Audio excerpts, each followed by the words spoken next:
Morning, Brenda.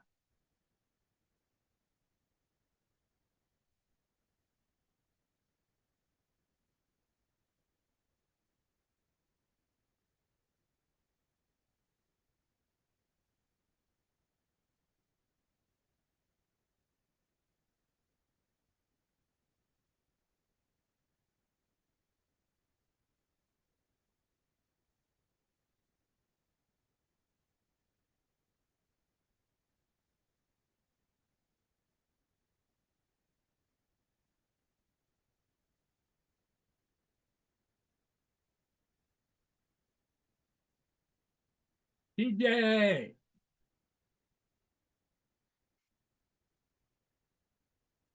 Yeah, I'm hanging in there. It's going to be a warm one today. We're supposed to almost get up to 80 degrees, which is unreal, but it is what it is. And I know the cold is coming. So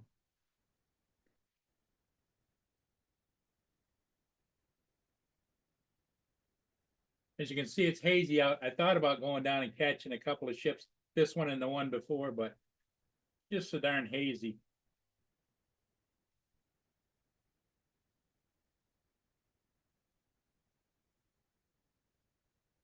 Lance, how you doing? Hey, good morning, Paul. Out in the pre-dawn hours. Yeah, I think I'm going to fly at the Tacoma Dome and get some freeway shots. Going northbound, it's going to be a crawl. Going southbound, they'll be going about 45, 50 miles an hour. So I'll get a tale of two commutes. Okay, TJ. TJ is working this morning, so he's not going to be here. Oh, so he's at Walmart this morning, huh? Yeah, he's doing his retail gig. Yep. Sounds like he's a. We got Jonathan here. We've got Morning, Waypoint. Jonathan. We have Sunstar, Brenda. Morning, Waypoint. Morning, Brenda. I can't see the chat. I know you can't. That's why I was just saying who's here. Yeah. So how are you doing? Well, I still have not flown the Neo much at all, simply because I'm nervous about it because of my first experience, and then my second experience when I flew it, I had a hell of a time getting any kind of video or photos off of the thing because I didn't realize that it was in a different format, and so Sure. So as you get older, you get set in your ways, Lance. Kind of, you may experience a little bit, but I don't like change at all. Yeah. Oh yeah. Yep. But Joe seems to really like his Neo, and so does Johnny Drone Flyer. So Good. Good. I haven't. I saw a little of Joe's footage yesterday. The video that he posted. I don't know when he posted the day before, maybe. Um, but I could really tell the difference when he was showing the Neo and he was showing the. I think it was the Avata 2. yeah. And I could see the difference in the actual pixels. That it wasn't quite as sharp, but still not bad. But still, for being a little dinky, cheap drone like that, it sure does good video, good pictures. Exactly. I remember my first drone, little guy. I think it was called a Micro, and it was like $100. And the video, if it wasn't 720, it was 480. But it was pretty bad. But back then it was nice. But it was dark. You couldn't control the drone. I mean, it was everywhere, right? Well, back in the old days, we were just happy to get in the air. Yeah. And you did the gas powered stuff back in the 80s. Yep, back in the 80s. Yep. That was the good old days. And you probably did helicopter and not quad, is that right? Yeah, it was helicopter. Yep. Then I converted to quad. I can't remember the name of it. It was a German they made them. I don't think anybody has them anymore, but Yeah. I think it began. It had a W as the first part of the word, but Yeah, I remember my very first nice drone that that had GPS, and it wasn't the Solo, it wasn't the 3DR Solo, but it was the other one. It started with an A. I forget it. Big guy, huge drone, and you had to strap a GoPro on it to get yep. video. And I really liked that drone. And then I went to the Phantom 3 Standard that had 2.7K video, and I thought that was pretty good at the time. And that was back in, let's see, I got the 3DR in June of 15, and then I got the standard probably in June of 16, and then it's been a plethora of different drones since. I've got to come up with an idea of our Veterans Day assembly. I've got some ideas, but they usually put me in charge, and I don't like to be in charge of that because it's a lot of pressure to come up with something different every year. And so I'll think of something. I did Ragged Old Flag about 5 years ago, so I could bring that one back and have the kids put together a video on that song by Johnny Cash. Sure. And that's always a good one. I might have them do maybe a history of Veterans Day, Armistice Day. I don't know yet. I may do an Arlington Cemetery thing. Just need to hammer it out. Today I'm going to film our JROTC kids marching in the gym. They march every Monday or every Wednesday morning before school. So I'll grab some of that for B-roll and have them. And I'll probably have a still camera on a tripod, and then I'll use I think I'm going to fly my Avata 2 in the gym between them as they march, and maybe strap a 360 on top as well. So. Yeah, my first drone that I moved over to the battery powered off of the big drones was I used to have a different series of Walkira drones. Okay. And that was a German company, you think? Yes.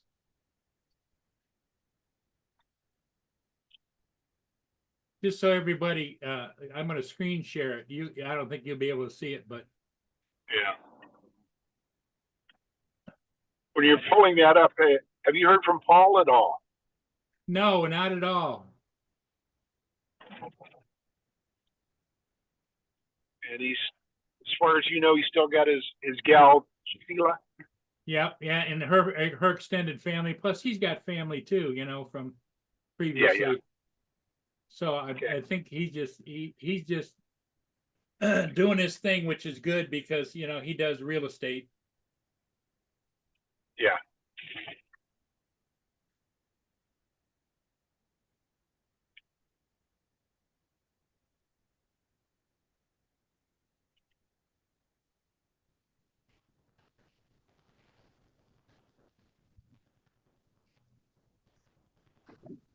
Oh, Giggles is home now. He doesn't have to be back in until 11:30. So he must go home for lunch or breakfast or whatever. Well, he's got to get that big bowl out. You know that, right? Oh, yeah, the big salad bowl. Yeah. Fill it up with a couple of boxes of his favorite cereal and a gallon of milk. And I think it's Fruit Loops, isn't it? Are you talking about him or the cereal? Oh, you're gonna. I think he likes whatever happens to be in the cupboard.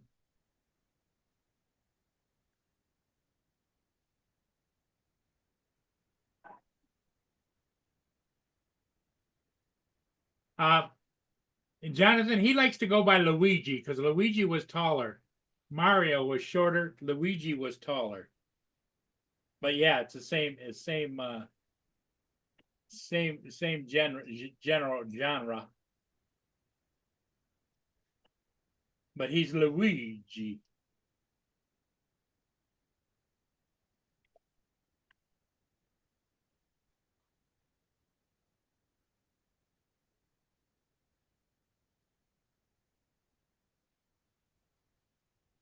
So you're gonna fly. What it's what 6:12 there in the morning? Yeah. Yeah, and I'm about 15 minutes from takeoff. I've got a few more minutes of driving and then break everything out. And you gotta scramble around and get it in the air. Yeah. And I try to pick a relatively safe spot because I'm always by myself in the early hours. Yeah, do you ever get accosted by anybody or anything? Or no, I mean, I've had one really bad Karen, but I was with two of my buddies flying, and he got real ugly, and it was like, really? I mean, and finally I said, you have to raise your voice because he was yelling at us, and he was, I'm not raising my voice, and I'm like, okay, and I had my camera going, he didn't know it, and so I have all on film. so you got it all videotaped, huh? Yeah, yeah. Because I was filming our flights. I wasn't filming him per se, and it was on my 360 camera on a tripod. And he just happened to walk up and start yelling and screaming at us. So he walked into my video. I didn't go over. You had a Ken, not a Karen. Yes, I had a Ken. How about you? No, I've never had anybody accost me flying because I fly the same place all the time, and everybody, with my viewership, everybody knows what I'm up to, and the only thing I get down by the water, I get people come up to me and compliment me or ask me questions or whatever, and tell me thanks for flying, keep flying, that kind of stuff. Yeah. And I get a few of those, every once in a while, someone will come up and give me a thumb. I get more of those than, I get dirty looks. I don't get a lot of those. Well, in my case, most of the people that I run into are amazed at still, in this day and age, people shouldn't be amazed by drones, but when you're up close and you're flying, they're still amazed at how well they're regulated, how I can fly back and land, Yeah. Oh, yeah. Some people, a lot of people don't really know the technology. They've heard about drones and they've seen footage, but they've never really seen them in real life. And when they see them in real life, they're like, that is so cool. Yep. That you can do that. And, my neighbor up at the cabin has one of those toy drones, and his is all over the place. And he's cussing and screaming and can't land it and flies into the bushes. And, he's just beside himself. And then I take mine up and he's like, how the hell do you do that? And, and I don't tell him that I don't tell him it's GPS and it flies itself basically. Because, he's fighting the sticks, Yeah. You remember the toy drones, right? Oh, yeah. But you know what? That's where the Neo is kind of like bridging the gap between that toy drone and a real drone, because the electronics on it are such that it allows you to do a lot of things that we could never do with our cheaper, younger versions of our drones. Exactly. And the nice thing about the Neo that the Avata doesn't have is the modes, the modes that, different modes. Follow me, the right mode, all those kind of stuff. Which is kind of cool. I mean, it's some people say it's gimmicky, but hey. What I like about my Neo is the fact that I have the RC2, and I can connect the RC2 to it and fly it just like I normally do. Yeah. With the sticks. See, and I only have the goggles, so I would fly it either with the phone or the goggles or not at all. Yeah. And I'll eventually get the Neo. I don't know when, but But what I'm worried about, Lance, is the fact that it doesn't handle the wind or everything as well as, I mean, it's pretty stable in the air, but it doesn't handle, because where I fly most of the time, it's down by the bridge where it's funneling the air right underneath the bridge and out again. sure. Yeah, and, yeah, yeah. And it's a moving object, and I have to try and stay up with it. Yeah. I could probably do what I want to do just by doing one pass instead of doing a circle pass, which I usually always do. Yeah, exactly.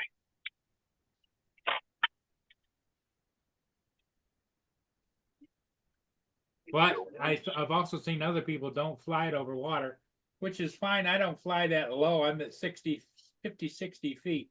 But they say that the downward sensors gets fooled by the water. Yeah, yeah, Our exactly. stability. And I think the if you listen to Rod when he lost his original Levada, it was fooled by the water as well. Right. And his went right into the drink. And so, but they were flying lower, right? I don't know. I think what he figured out was he was hovering, and as soon as he started to hover, it lost. Oh dang it! I just missed a train. The train's gonna go zipping by me. So I think he was hovering, and it couldn't figure out. Am I supposed to land because it couldn't see anything underneath? So it started to land, and he didn't recover in time. So I don't. He was probably 15, 20 feet. You'll have to ask him. Okay. But above the water. But I think that was it. You hear the train coming by here. Yep. It's a short guy. Is that a long distance passenger train or just a commute? It looks like it's a commuter because it's super short. It's probably maybe 15 cars. Okay. It might be the commuter from Tacoma to Seattle or even north, like to Everett, maybe. In fact, it's stopping at the train station. Now, what passenger line is it that's up there? I'm going to guess it's, Northern Pacific, but I don't know for sure. Yeah, that's what I would think is Northern Pacific, because most all the trains here on the border with Canada is CN, Canadian National Railway, Yeah. Jonathan, I don't know where the rest of the breakfast crew is. Maybe they're sleeping in or somewhere else. I don't know if anybody else is live or not. You're gonna have to get on, Jonathan. I'm gonna start to fly. I'll be on, but I won't be talking as much. About just pulling into the LeMay Car Museum now.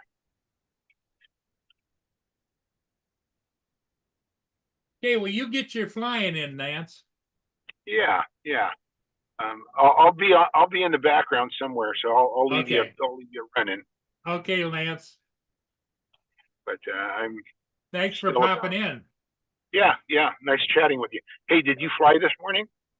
No, it's starting to clear up now, but it was real hazy at daybreak.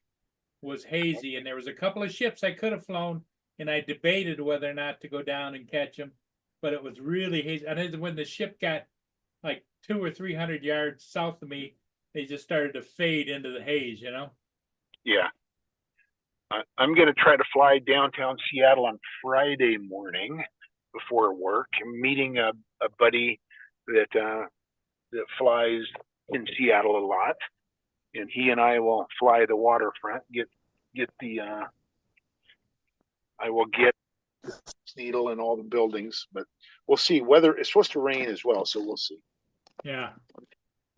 Okay, well, I'm gonna listen to you. I'm gonna get Okay. out and set up my drone. So, Okay, Lance, take care. Yep. Fly safe. thank you. The yeah, I don't know where everybody is. Joe was having trouble with his internet yesterday. He was having to get on here with his cell phone. His internet provider was having problems. He was supposed to get internet back last night, but I hadn't heard.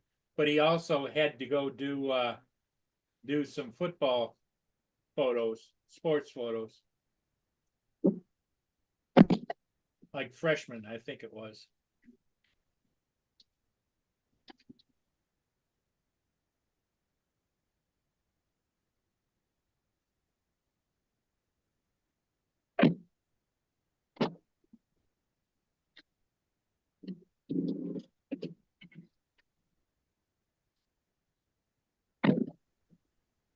Hey, Mark, how's it going? Hi, Paul. Fine, thanks. How are you? We're hanging. Lance is out flying his drone, and Yeah, I'm setting up my drone. I don't know if I have my controller with me. Sometimes I put it in my bag. Oh, well, I you got it know in what? the bag. If you forgot and left your controller at home, you wouldn't be the first because I've done it a couple of times. I get down by the water and I go to lunch and open up, and damn it, the controller was on the charger.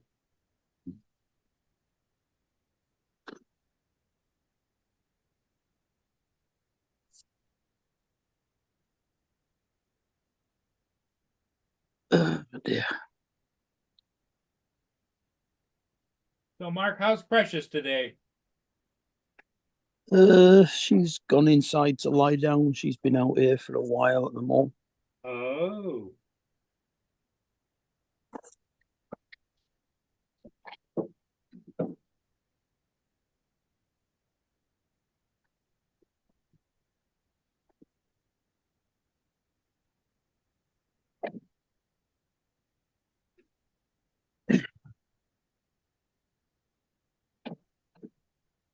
I've been up since 7 o'clock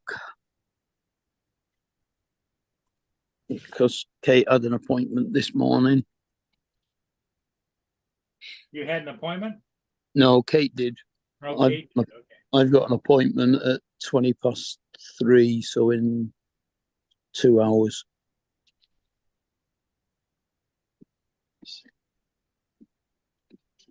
So it's 1 o'clock there in the afternoon. Yeah, 1:25.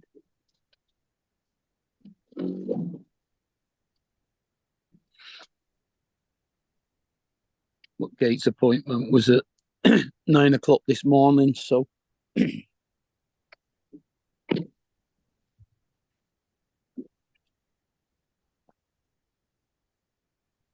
we're going through the budget at the moment. That's always fun, isn't it? Yeah. So the Chancellor, who's a woman this year, is giving a speech and setting out all the things that she's putting up. All the do's and don'ts. Yeah. And it's unlikely she'll be putting anything down, but she'll go through everything that's going up.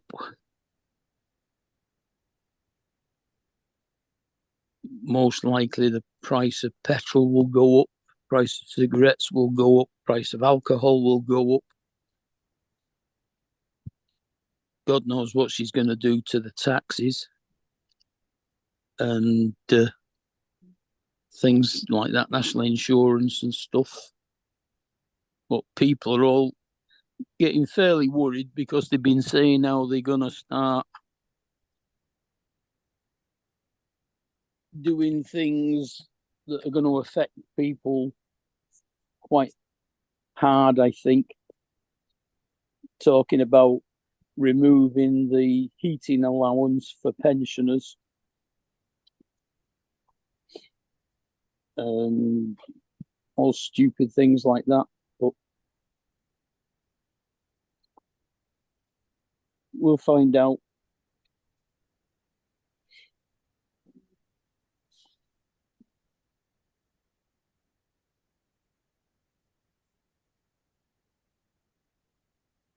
The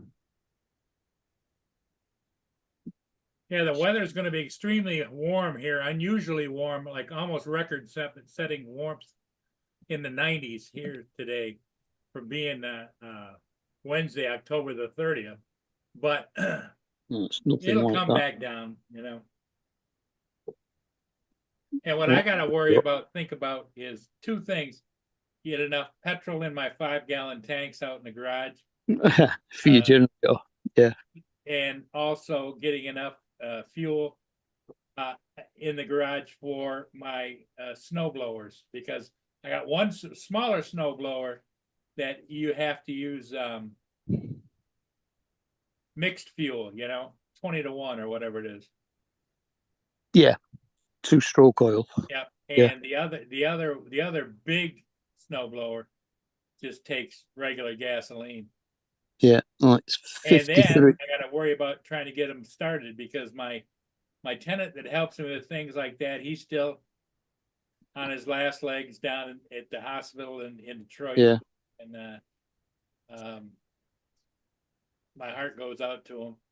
And his children that live upstairs are going to their natural mothers to live this weekend, Saturday, I think it is. They're moving everybody. Yeah, you said that. Yeah. Oh, it's 53 degrees here.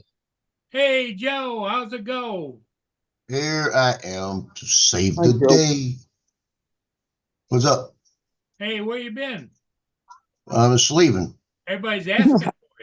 Yeah, All your fan nobody clubs cares. going, hey, where, Jonathan says, where is the morning crew,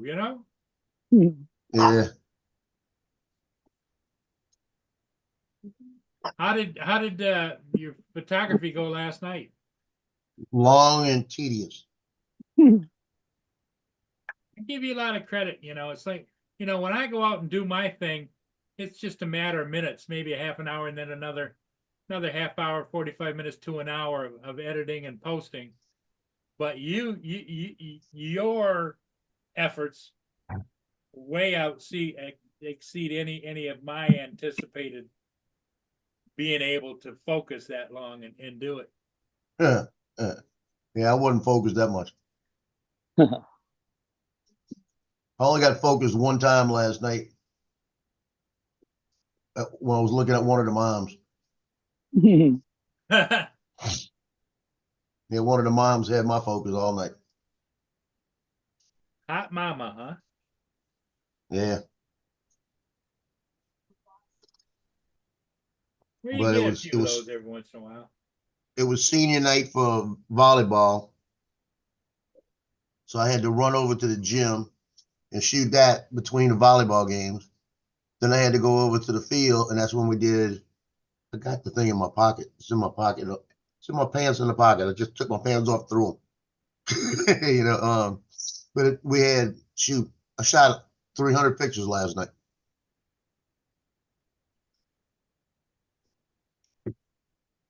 Oh, so it was a quiet night then. It was an easy night. Yeah, but I had to post them last night, get them all done. So after they all got posted last night, and they were done by midnight. But it was midnight. Okay, this is it. I'm giving y'all one of these bacon treats, and if you bark at me afterwards, you go to the pound. Yeah, the military's flying their dual rotor helicopters. They usually come out of Selfridge and come up all the way up the river, and then go out in the lake, and then go back down south again, cut across Port Huron. Big Sikorskis,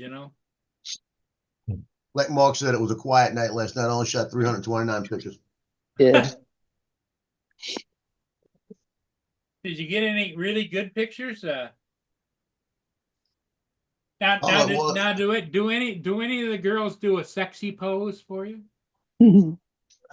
We're talking high school now. Remember? I know, but they can still pose. It doesn't mean. We're talking high school. Is all I'm gonna say. So I will say one thing. What's that? I was the way it was set up. I'm standing in the middle of the dance team the whole time shooting pictures. They're all right arm to arm with me, basically.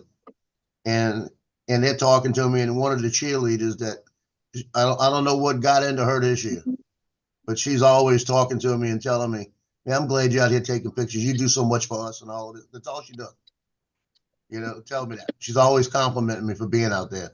She was on the ground sitting right in front of me, shooting underneath me, basically, so she can get shots for cheer and stuff like this.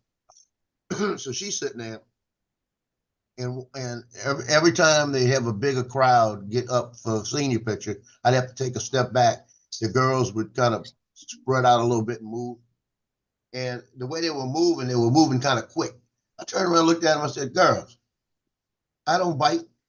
I have never bit y'all in how many years?" Like that, and they're laughing about it, right? Yeah. And then one of them the one that ran over to open up the door for me that day, and they were in, I tell you what, she could have been undressed the way she looked with the stuff they were practicing in. Yeah. It shocked me when she ran up on me like that. I looked at her. I didn't know what to say. And she said, I got the door, Mr. Joe. Open the door for me. Because it was They're wearing those tight spandex stuff, right? she was wearing hardly anything. It was little short stuff, all shorts and everything. But she ran over to open the door with a key because it was locked, and I was trying to get in the gym. So she was next to me, and she goes, "Mr. Joe, make sure you get a picture of me." She told me when we in the middle of the routine. I said, "Okay." So I take a picture of her in the middle of the routine. She's blowing me a kiss. Ooh. I said, "Oh, Lord, help me." She said, she came back after. She said, "Did you get that kiss?" I said, "Shut up. Go away. Go back over there. Just walk over this way." But they all make faces when they're doing it. They all all the dance teams make crazy faces. And I'm focusing in on her right when they're doing this. After they do the jump and the split, I'm focusing on her, and she blows me a kiss. So she had it all planned. But that happens all the time. I'll be taking a picture, and they'll see me taking a picture and blow a kiss at me. And So you pretty much have taken the role of the modern day Hugh Hefner, no, it's high school. huh? We're talking high school. Paul, quit stirring that pot. Yeah, but you know Talking high what? They school. don't stay in high school forever. They're still in high school. Still in high school. I'll show you. I'll show you the picture that meant the most to me last night. You find it. Yeah. I put all these in there. I had all this stuff. I got one picture I still got to put up. It's in my freaking phone. If I got to do it. I took this everybody. It was so wide on a volleyball net, I had to use my phone. But I took one picture last night that meant the most to me because I'll show you why. We find it.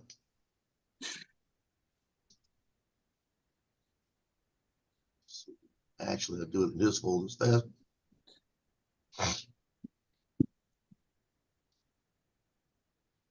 And I did my normal thing. I told the parents that if y'all paid for me, you get your senior picture free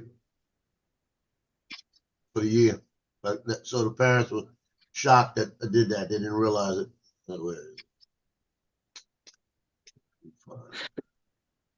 Freaking number order. Why can't I find it?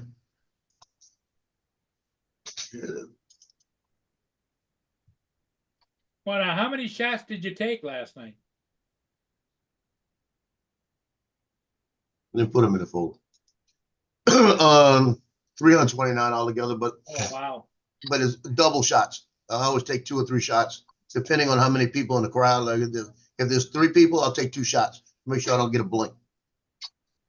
I'll go click, click like that, and usually that works. But if it's like a couple of them last night, I'll show you this one here. They had like 6 in the picture. I'll take about 3 or 4 just to make sure. And out of the 3 or 4, this one, 2 of them had blinks in it. That's why you got to do it that way because you're so far away from them, you can't really tell. Because I'm not that tight into them. And Tino, you make another noise, you're going to the pound.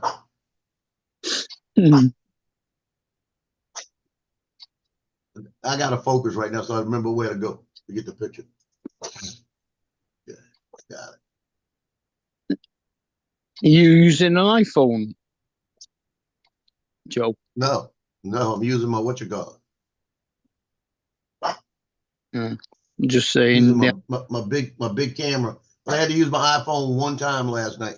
No, I mean you use an iPhone. There's a big update, OS Oh 8 yeah, I do. Yeah. 1, which No. has enhanced the camera features, allowed you to take spatial photographs, and allows you to record your phone calls. Go. Yeah, this picture here, Paul. Oh, yeah. Yeah, that one meant a lot to me because if you look at it, number 13, that's Wyatt. He plays this year. His brother Chase, I can't remember his other brother's name. They all played for Mandeville, 13, 14, 15. That's their numbers. I've taken pictures of all of them over the years. The dad, that's the dad, Richard. Bridges the mom right here. And that's, I can't remember. I didn't even know they had a sister. I didn't know it because I thought it was all boys. I needed to look. I should have looked at her hand. I should have looked at her hand and see if she had a ring. You know, but he does Well, so much for the team. she looks like she's older. Yeah, she's older. She's got to be in her 20s, late 20s, or early 30s. Because I think he just turned 30. But the dad, he does so much for the team. He's a guy that pulls a trailer with equipment, sets up his games and everything. And every time he's there, he's done that. So this is his last year. They're gonna lose a lot of help. But that's the picture I took of them last night on the field, and I gave them that because they pay for it. And they pay me for the season. So that's something that's gonna definitely go on their wall. I know it. You know, but that's what it's about. Jonathan says she looks like Brittany. I don't know what she looked like, but I should have looked at her hand last night. Did you get that one? And then Colonel out there last night. Let me find this picture. What's the I gotta what's send the this to my third one son. up on the top row there? Up here? Yeah. That's one of the dance team girls. Yep. Oh, she's not in the air. Okay. No. Oh, Well, they got one looking in at there. that, I couldn't tell if she was like standing on top of somebody's hands or. Hold on.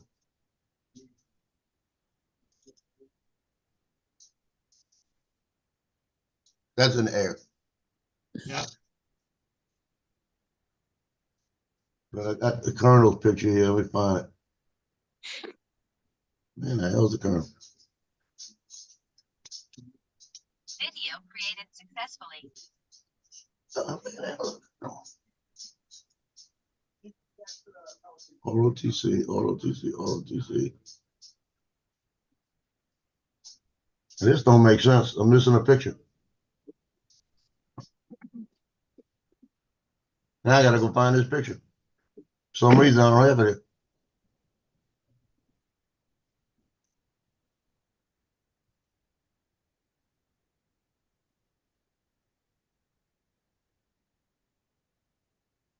Well, now tonight do you have a shoot again tonight? Yeah, I got 2 games tonight. That's the Colonel for Junior ROTC. Look Okay. at all the medals on his chest. We announced a significant multi-year investment He is racked. All his medals. and storage. I was just wondering whether you were using the charger, and you are. Take it, Catherine. Okay. Yeah, I was shocked to see that.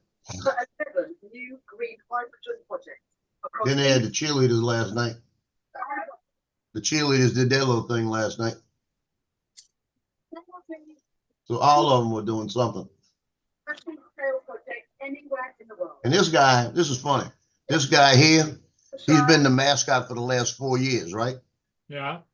So they introduced him as a senior this year, and then he walked over and he gave his jacket to the new guy that's going to be the mascot from now on. So they switched out. They got to find somebody smaller to fit that uniform. But it was a fun night. Yeah. Lance is flying. I'll be flying tomorrow. I know that for sure.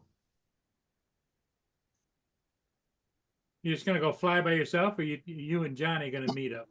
Johnny and I are supposed to go tomorrow. So I got 2 games tonight. Tomorrow I have nothing.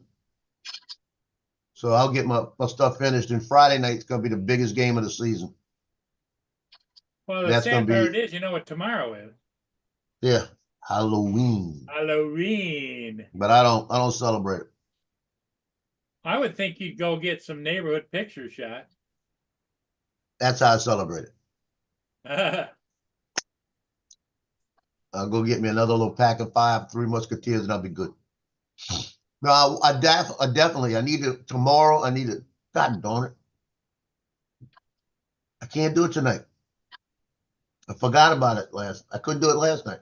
I found a house on the way back from someplace, from Ponchatoula last week on Highway 22. On Highway 22, they got this big house he always decorates. You ought to see the decorations he has for Halloween. His house is a 2-story big house with big columns. He's got a skeleton that's almost as tall as his house. Oh, really? Huge, huh? And it's got all the purple and orange lights and all that all around. It's got graveyards and everything. And I wanted to bring the drone and just kind of hover around and get some drone shots of it. Wow. I can bring the Mavic 3 and probably get some good stuff.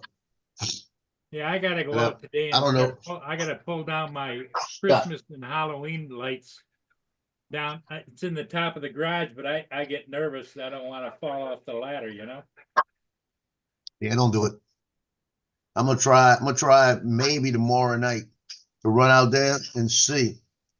Because I think after tomorrow night, he may not take it down to the weekend. Because then he'll be setting up for Christmas. No, go. Wait a minute, I gotta tell him something. You just got your bacon treat, you got your regular treat, and you got food in the dish, so go. God, Donnie's picky this morning. I got this one picture I took. I got to put on the website. There's Lance. Drop them off at the pound. I'm about to sell them. So you got a place that I think Taco Bell wants a couple of dollars. They're gonna try a new taco. There you go. So how's the see, flight when I go, get- Lance? I'm doing my second one. I'm doing a free Hyperlapse. a free hyperlapse now. I did a waypoint and it went well. I'm doing a free, and then I'll bring it down, and then I'll head to work. Oh, okay. I'm still kind of in the process. You can probably hear the waypoint a little bit. I don't know how well.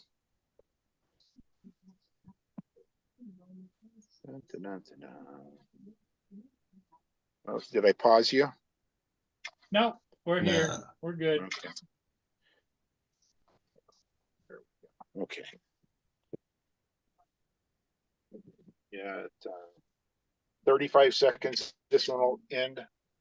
I'll do a short 1.5-minute video Lapse is ready to complete. and then bring her down. Best drone in the world, Mavic 3. Come on, you know it's no about it too. I don't know if you were in here, Joe. I'm going to fly my Avata 2 with my 3D, Insta3D on top through my JROTC kids this morning to get some B-roll for our Veterans Day assembly. They There you go. march That's every a pretty good Wednesday deal. morning. Yeah, we got a Veterans Day assembly, but it's not going to be till the Friday after Veterans Day. Yeah, I'm hoping ours is the Wednesday after Veterans Day because it's a video.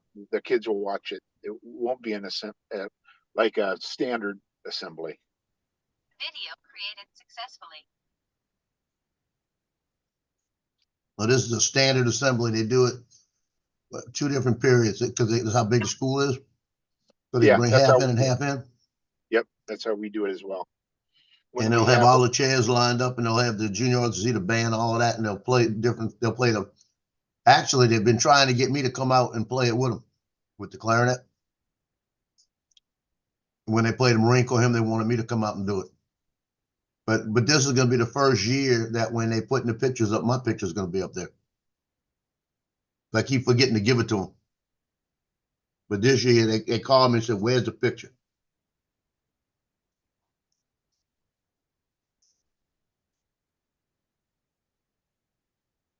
So everybody that sees me now will see me how I used to be.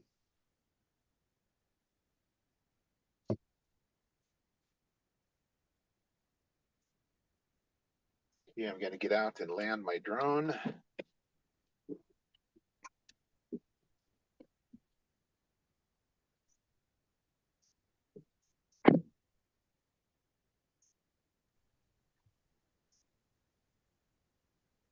So,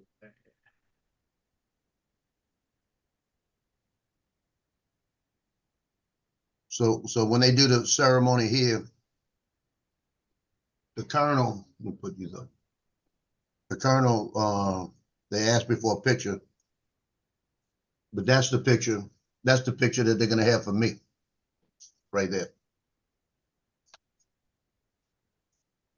So when they look at that, they won't know who it is unless they realize it. When they realize it's they have Prestola me, I'll probably get a lot of looks. People saying, "Oh Lord, did he go down?"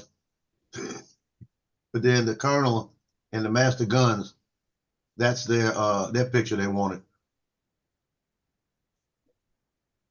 And then I got the one from my son. That's my son. He graduated from Mandeville back in 2015.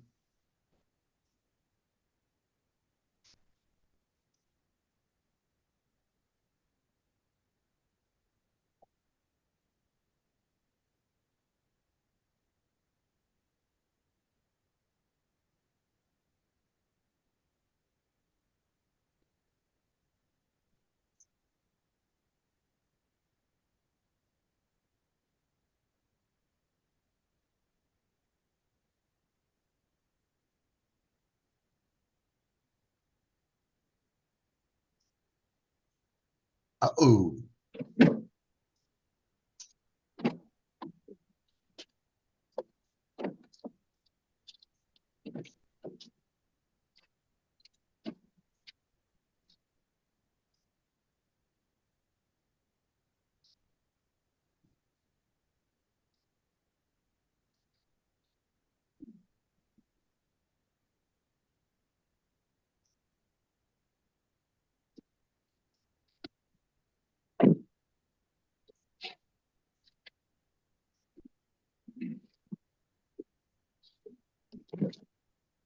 Okay, another safe landing. that's good. That's always a good thing. I couldn't Yeah. find it. I was looking for I had a great big thing with two handles on it, folded up and the lid double folded. It was about this big and about like this. That I usually put the Halloween candy in. Do you think I can find it? No way. This getting old sucks. I can't remember anything. Well, I'm looking for something that I've been looking for since I rearranged where my printer went. My major, it's a blood pressure cuff it's a nice that fits on my arm. That's all digital. I can't find it. I don't know what I did with it.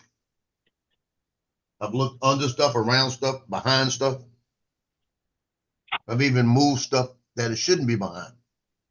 Because I So stuck it down listen there to this, accidentally. Joe. Listen, about 10 years ago, I was using my my 70 to 200 lens, and Right. I went up to the ferry up in Anacortes, which is way north, and I was taking pictures on the ferry and everything. And I came back, and I remember setting my lens down next to my car because I walked onto the ferry, and I parked the car in the parking lot. And I set my lens down in my camera bag, and I loaded everything up, and I drove away. And it's about a 3-hour drive from where I live. I get home, and I can't find my lens. A day or two later, I was looking for it. I could not find it. I thought, oh crap! I set it down next to my car, and I forgot to put it in the car. So I called the ferry terminal and said, "Hey, anyone turn in a lens?" They said no, and I'm like, crap. About 2 weeks later, I'm in my living room, and next to my couch is my couch is kind of, or my chair is kind of in the corner, up against the wall. And in the meantime, I order a new lens. So it's costing me a couple $1,000 to get That's even that worse. same lens. And so I get the lens. I'm thinking, okay, well, lesson learned. So I'm in the living room, and I'm at this chair, and I look over the edge, and there's the lens. And I'm like, crap, I did bring it in, and I set it down, and now I have two. So I was able to send the other one back because it was B&H, and it was within the 30 days. So I sent it back and got my money back. But boy, thought I lost my lens. I lost my mind. That's what I did. Well, I tell you, I have a dream every once in a while that I put my camera equipment down and I look up and it's gone. It's like a nightmare. Yeah. Because that's happened to me once. I was taking pictures. I was out at a low park with my kids when they were young, and I had the camera sitting on the front seat of the car, and the car was locked. Now the thing was, I know the car was locked, and they were playing, and I went back to get. I got in the car and went to leave, and I looked over and didn't have a camera bag. It was gone. And I looked down at it, and when I got to the car was open. So what had to have happened is when I moved my keys, I probably hit the button to open it. And I didn't even realize until I was driving down the street that the camera wasn't there. But there was two guys sitting in the car next to me that were looking kind of funny at me when I got in the car. And if I'd have realized it, it would have been hell to pay. Because I was loaded. I was loaded, but I called the police and everything, and police, and I was missing something else. It wasn't a credit card. It wasn't a credit card, but there was somebody else that was missing in that same area that called in and was missing a credit card. And they called, and the police came over, and the guy was saying, "Yeah, you at the trailhead, right?" I said, "Yeah, the trailhead." And he goes, "Yeah, they had a couple of thefts of the cars, but at the same time, one of them was a credit card, and it got used at Walmart right after that." And they said it was two guys. It was the two guys sitting in the car. I'd have come out that car, and if I'd have walked over there, I know they would have said something or got crazy. And man, I tell you what, it would have been on. It would have been real. But that hurt my feelings, man. I was out of cameras for about 6 months because I didn't have insurance on them or nothing. But you see, but it all works out because Katrina hit right after that, and American Image called me, and I told them, I said, "I don't have any cameras. I can't afford them right now because I couldn't afford them." And they said, "What kind you want?" And they actually, when we went, they said, "We got 3 different types you can have." They said, "You can have Nikon, Canon, or Olympus." And they said, "Olympus is good right now." And they explained it to me. And I wound up getting the Olympus system. And I used the Olympus system all the way up to 2015, I think it was. At like 10 years. And then I sold it and went all Canon. Well, doesn't Joe? I could be wrong, but like in here in Michigan, your homeowner's insurance covers all of that stuff for you. You don't have to have any special insurance. I didn't have it back then. I didn't have it.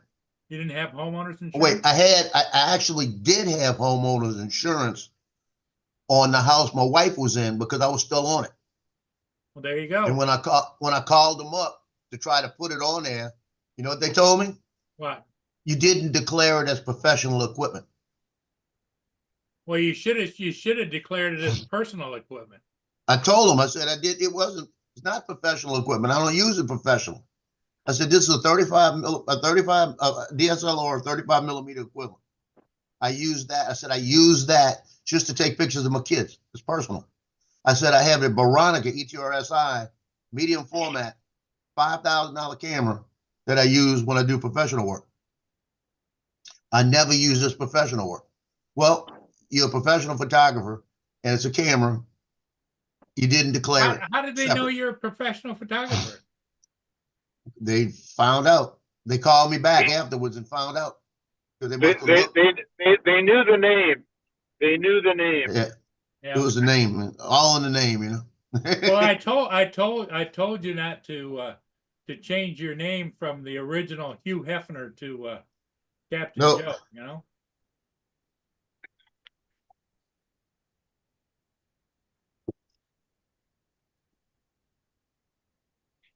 Now, I told y'all before, besides it being high school, okay, when I was in Hawaii, I shot for Gypsy Norton, Barbizon, Inter Island, Hey, three cool different cat. agencies. I did all their model pictures for almost 3 years. So I was like Matthew McConaughey in the movie Girls, the Ghost of Girlfriend's Past, but I didn't have any girlfriends. I was married. Go ahead.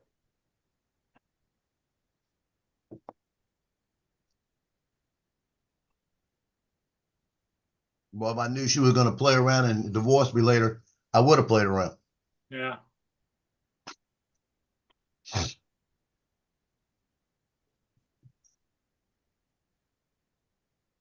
I got an issue with my computer. It's really pissing me off. Really? Next time Justin comes on, I'm gonna ask him about it. Is that I've got it set to go to sleep whenever to turn off and go to sleep, right? And it's always done that. Now lately, it don't go to sleep. Well, And they've I've been reset it changing and so reset many it. programs. I've been having different problems with my programs too. Yeah, I reset it. I reset it and checked it and reset it to do it again. And last night I came up here and it was still awake. So I told it to go to sleep. So I went to sleep. Woke up this morning and it's running. And then I said, okay, I made my biscuits, walked in here and it's sleeping. Okay. What's tomorrow, Joe? What's tomorrow? Spooky day. There you go. There's your answer. Well, this has been going on for about a week. I think That's right. Kamala has something to do with it. It goes a week before. Yeah. All strange things start happening about a week before. That's all right. There's something strange happening here. Because first, if I can't shoot it, I'll just call the name of Jesus. Or spooky day. I tell y'all what happened to me one day. I'm laying in the back, and I'm the only one in the house. Only one in the house. I'm laying in the back, and I hear noise up front. This is before the dogs. Now, if there's a noise up front, the dogs let me know. So I don't worry about that anymore. So if there's anything out of the ordinary, all the dogs will let me know. If it's just something, a noise, Loki lets me know. But if somebody touches that door, all of them let me know. And now the doorbell tells me too. But I'm laying in the back, and I've always had my little safety piece next to me somewhere. So I'm laying there, and I hear this noise up front, and I look up front, and I've got like a night light in the kitchen that stays on, so I can walk up front and never have to worry about bumping into something. Or I can see a dog in the hallway, and it had the blinds open, so I had a little light coming in from outside. So I mean, it sounded like somebody walking up front, and I looked up front and I saw a shadow move, something move across, and it woke me up and I looked at it and I went, I saw something move. Somebody's in here like that. So I'm laying there, and nothing's there. So all of a sudden, it moves again, right? So I reach over, made sure I had a round in the chamber, and I got the thing sitting right above my stomach, and I'm pointing that way because if it comes down the hallway, we're gonna have a talk. So I'm sitting there. I'm the only one in the house. There's no dogs, no noise. I hear it again. It was the neighbor upstairs walking, but I heard it again. When I heard it again, I saw the shadow again, but it was like it was walking back and forth. I said, okay, this is gonna be a fight. So I'm sitting there and I got a good focus and I'm not seeing anything. And I got everything aimed, everything ready to go down the hallway. I heard the noise again. And as I really focused and I started to move, I realized what I was seeing as a shadow was my foot. Oh, your foot moving? Yeah, my foot down there was doing this. And it was just making it look like a shadow. I said, boy, you're a stupid ass. Good thing you didn't Well- take a shot at it because you'd have been. Well, my son told me, he said, boy, I'm glad you didn't shoot. I said, I Yeah. wasn't going to shoot unless they're coming down the hall, you know? And I said, then I'd be saying stuff first. I would have seen it. I would have realized about it. But that would have been unique. Yep, it would have been.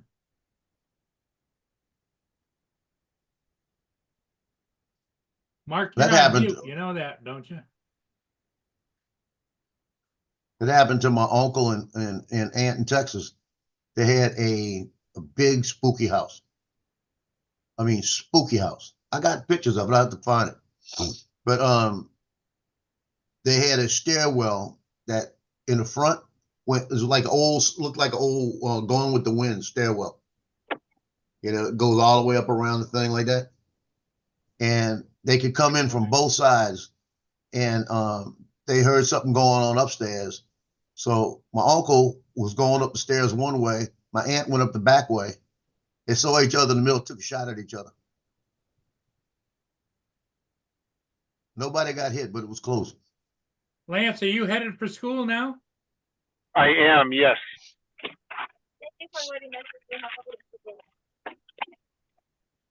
I am about 5 minutes away.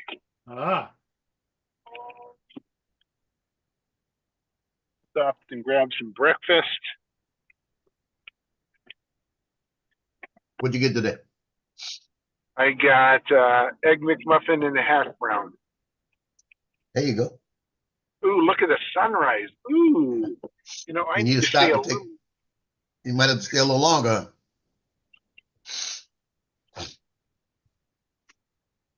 I'm heading west. I was heading east, and now I'm heading west, and I can see the sunrise. It's beautiful.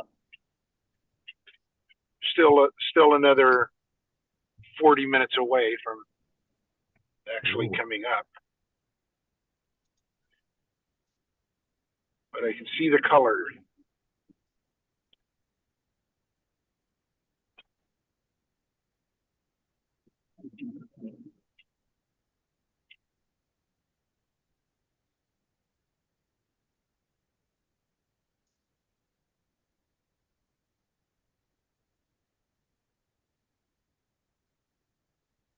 That was done. Look the other way. She's looking the other way. Girl must have ADD. She's looking the other way. Hey, she's not looking the other way. I took 4 pictures with the phone. There's one girl looking the other way 3 times. Let's see. I don't need to do that. I don't need to do that. I'm gonna do that anyway. She's laughing here. That's just gonna have to live with it. Looking the other way 3 times, laughing at one of them. Eyes closed. Which one looks better? That'll work. Here, this one picture I took. It's all the families together. I'm just gonna stick it on their site. They can have it. I don't want it.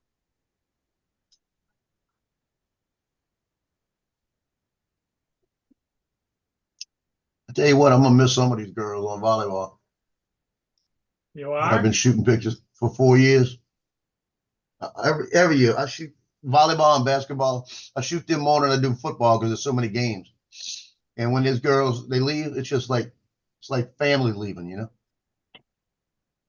Oh, yeah, I can imagine. You get attached to them. They're like an extended family. Like when I shot the girls the other day, the basketball. Oh shoot, I got to print those envelopes today too. I shot the basketball the other day. Hannah's sister, Elena, she's standing there, and I said, "You know what's good about taking pictures today with y'all? I don't have to deal with Hannah like that to her." And she goes, "Oh, you love Hannah, you know it." I said, "I like all of y'all. You know, all of y'all. I like all of y'all."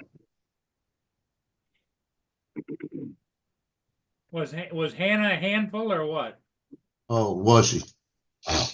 At least once a season, she wound up in my lap because where I sat underneath the thing, and she'd come in on the drive and somebody'd knock her out the way, and I'd have to reach out and grab her because she's going to run into me.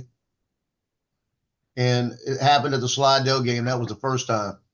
Oh, at Slidell. She got hit in the air, took 2 steps, and she's going to take me out. And I just dropped the camera's on the strap. I just dropped it and reached over and stood up as she hit me. And I had her on my shoulder, picking her up like that. And I put her down. And I said, girl. I said, she goes, thank you, Mr. Joe. I thought I was going to hurt you. Was she a cheerleader or No, she's one of the basketball players. basketball player? Okay.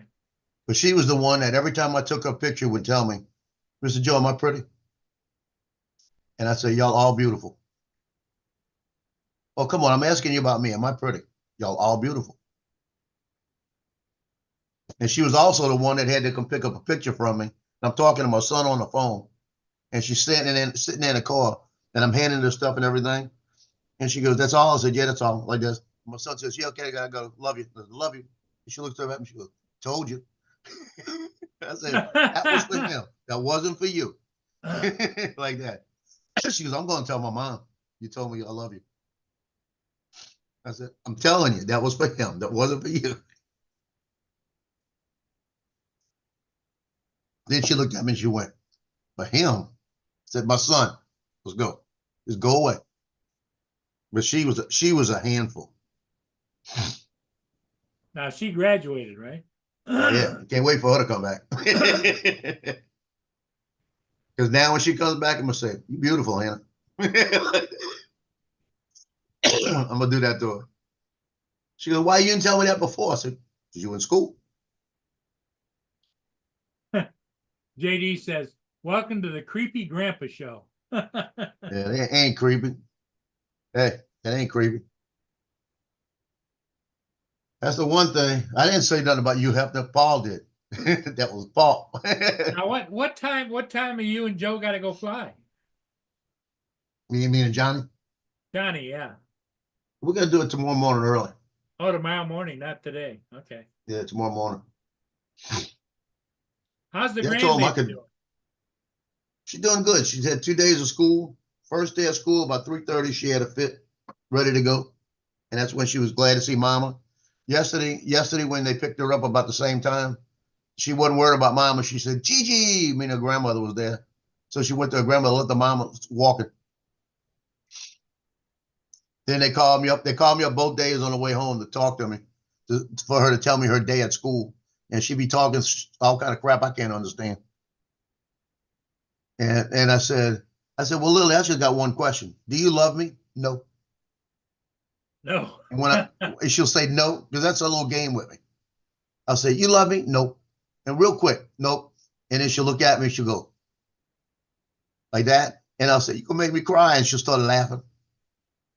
That's what she's waiting for. And then I said, okay, I gotta go by. And then she says, love you. She'll do it at the end. I love you.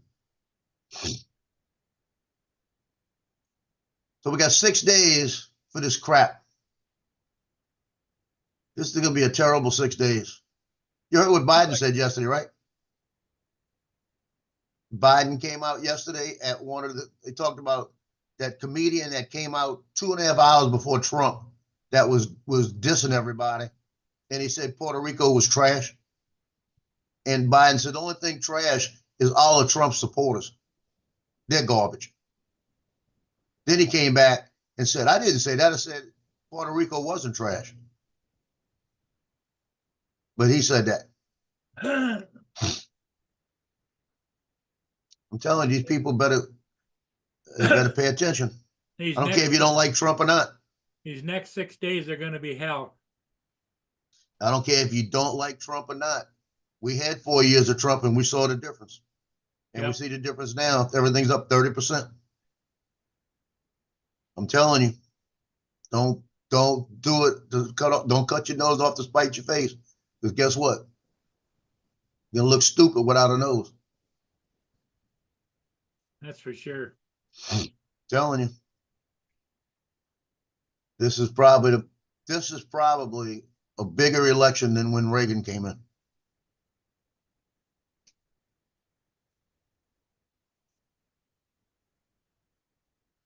And I tell you, and I'm gonna tell you, I can predict this right now. Both sides, no matter who wins, won't accept it. It's just who's going to accept it worse. If Trump wins, there could be riots. I can tell you that right now.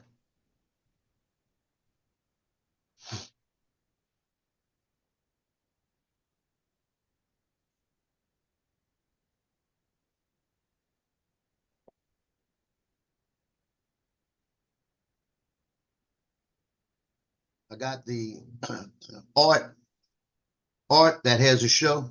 Yeah. I won a drone on his show, and he accidentally sent it to the wrong person, right? So I told him, I said, don't worry about it. He said, I'll get it shipped back. I said, don't worry about it. I don't need it. So he sent me a Christmas card, and he put a $25 gift card in there. And I told him, you didn't have to do that. I didn't need it, you know? He said, no, it was his mistake. Take it. So I took it. It was Amazon, right? I went on Amazon, and my doorbell has a sync module that you put in the back, and it works the internet just between the two. So if your internet goes out, it still records on that sync module as long as you got electricity. So it'll do that in case, like, when my internet's out, I don't have the doorbell. So they had it on. It's like $50. They had it on sale, where if you bought it, it was 30% off, and then they had a $10 off. I got it for $24.42. So that's what I bought with it. Hooked that sucker up last night. It took 25 minutes to get that thing to connect to each other. I had to disconnect everything, tell it to forget about everything, and go back and start again. Then it connected all of a sudden. But it's in a wall in the back. It's a little module, a little computer module, and it has a USB in it, and everything that my doorbell sees goes on that USB. So that's a good thing.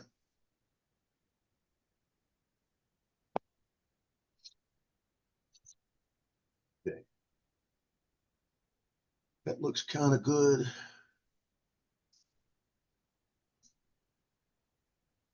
Lance must be getting to school.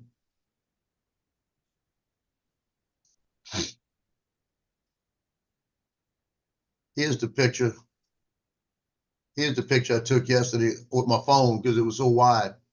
That's the full volleyball, all the seniors ball. Yeah.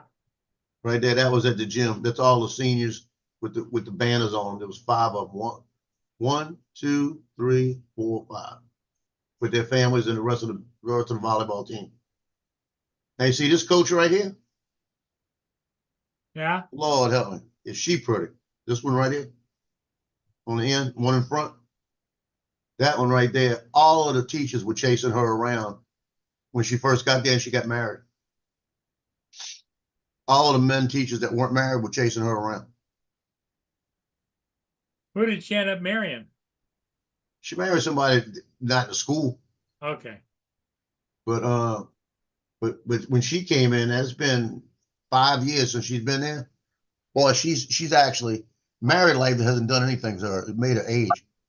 Because she can see the change in 5 years. Here She comes is- she is- Justin. That's the man I need to talk to. What's up? My computer. Uh-huh. I'm wondering if it could have something to do with the video stuff, because it always would go to sleep. I'd wake up in the morning and be asleep. Lately, over the last maybe week and a half, 2 weeks, I get up in the morning, it don't go to sleep anymore. I changed the settings, put it to where it goes to sleep. It don't go to sleep. Last night I woke up. I came in here last night. It wasn't sleeping when it was supposed to. I told it go to sleep. So it went to sleep. Woke up this morning, it's running again. No, I don't have nothing to do with the video. That's just something with your settings and your sleep on it for the computer. Well, like I said, I've got it set to sleep. You know, and I changed it, updated it. So I don't know. I have to Like look this when I morning. get home. Yeah, like this morning it was sleeping. This morning when I got up, it's on again. I said, okay, I'm gonna get with Do you have anything them, plugged into Lavina. the computer? Say what? Do you have anything plugged into the computer? Like a phone or anything like that?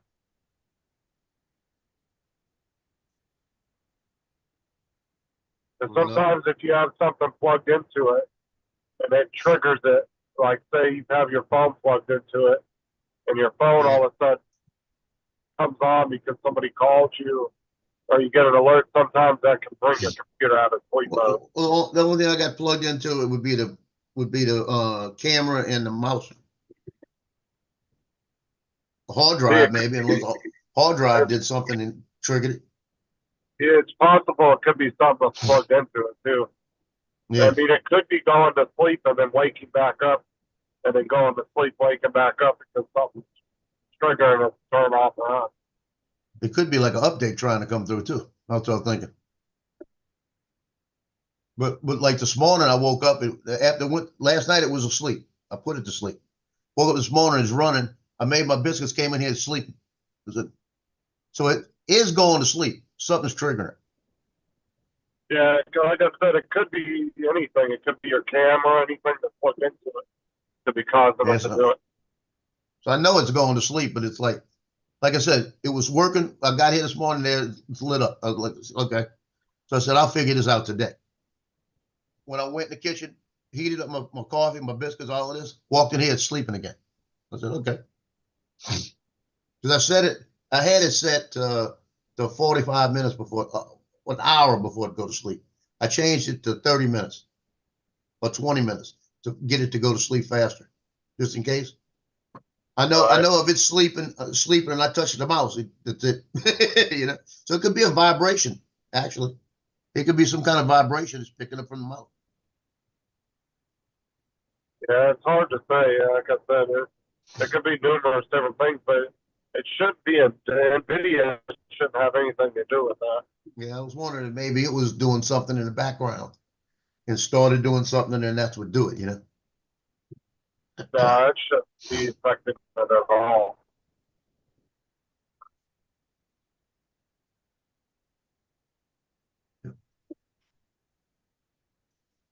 But I'm okay.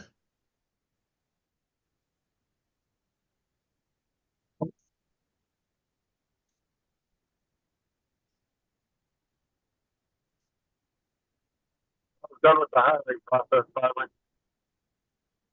Good. So you're gonna be assigned then, huh?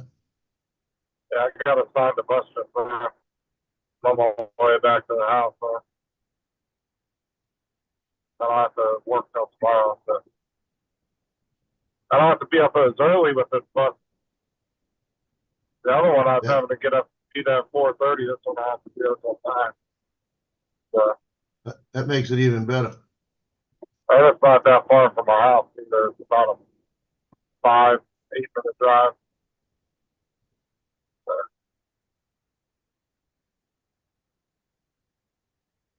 That makes it better when you're close.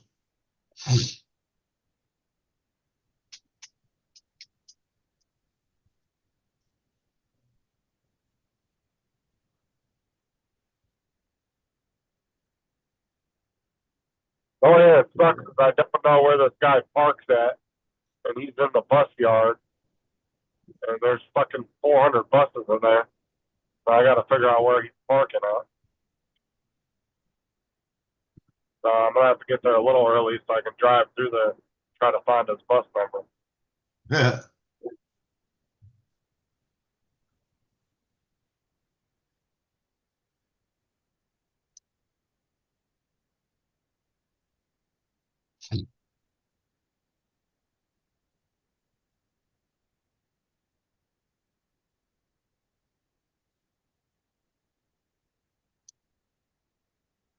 Oh. Yeah, what I would do, Joe, is just try unplugging. I mean, it could be the mouse doing something too. Do you turn your mouse off at night, or do you just leave it on? I'll leave it on. I might turn it off tonight and see. Yeah, you could try making sure the camera's not plugged in, turn the mouse off, and just see, because it could be the mouse that's triggering it to turn back on too. Yeah, I'm thinking it's gonna be the mouse. So I'm gonna turn the mouse off first tonight. Let that, if that works, then I know it's the mouse. If that don't work, then I'll do the camera tomorrow. The only other thing is maybe you got a ghost in the house Well, I probably do. looking at porn in the middle of the night on your computer. Well, I looked at the history and it don't have that.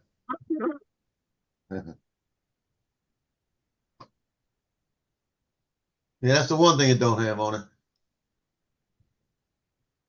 No, I think it's just something that's plugged into the computer is triggering it. Yeah, 'cause I don't want it running all the time. I want it to sleep sometime.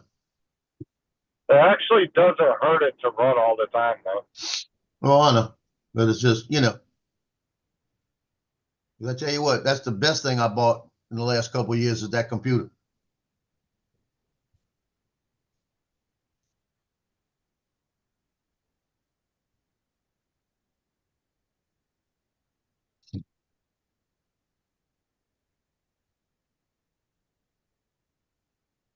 Like my computer's on almost all the time. I rarely shut it off. Only time I turn it off is when Sarah gets mad because every once in a while she gets annoyed because the screen. So I'll either turn the screens off or I'll put it in sleep mode for a little bit. Tell Sarah, you're the man. Leave it alone. Yeah. Come in with a black eye. I actually got to get home and finish my damn bedroom. I rearranged it today. Well, today is the last JV freshman game for the season. So I'll have Wednesdays free until basketball kicks in. And then I might even have that free because what they do is they don't play, they play on Tuesdays and Thursdays most of the time.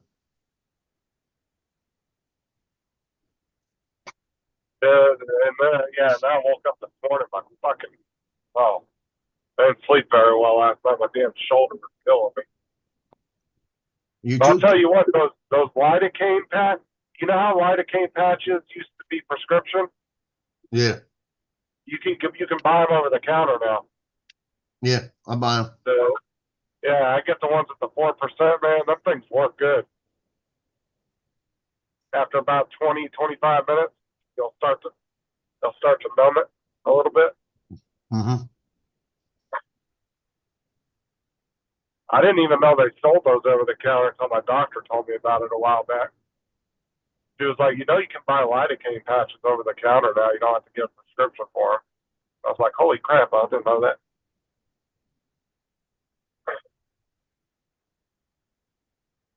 Sarah went and got me a box of them this morning, man. My fucking shoulder was been hurting off and on for the last, ever since the hurricane.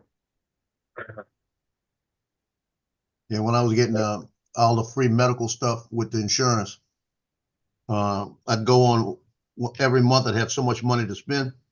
I'd go in there and I'd buy a box of them and just put them in. I might have 10 boxes in the back. Yeah, that's the one advantage of this job, man. It's free healthcare. I don't have to pay for any of it. And I get a free $20,000 life insurance policy too. That's even better. Once you get done, right? What do you mean? You're still in training, right? No, I'm an Finished. official employee now. Oh, all right. Congratulations. I So thought my you were still in training. No, my health care kicks in tomorrow, so I don't have to pay for any health care. It's all free. They have 3 clinics around the county that you can go to for free. And I don't have to, and I get a free $20,000 life insurance policy. All I don't right. have to pay for it. That's what I tell people, man. County jobs are pretty good if you can find one. Usually they're pretty good jobs anywhere. Just about any state you live in. You get a good city or county job, yeah, not bad. You get some good benefits to them.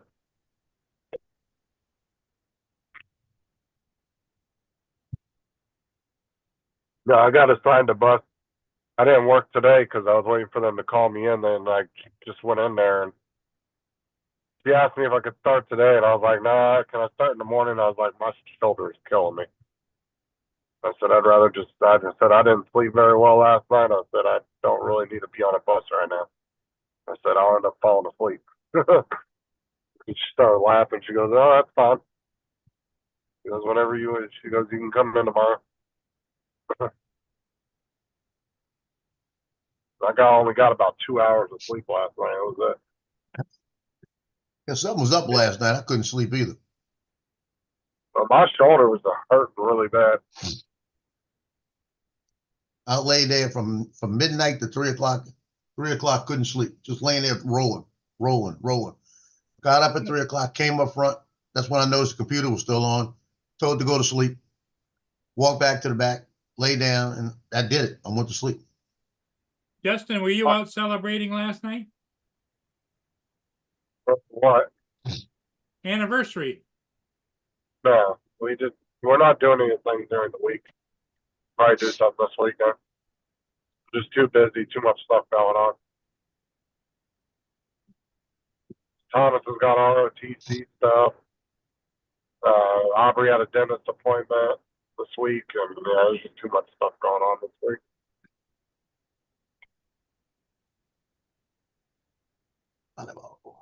Then I've been having to run back and forth to the bus yard, so.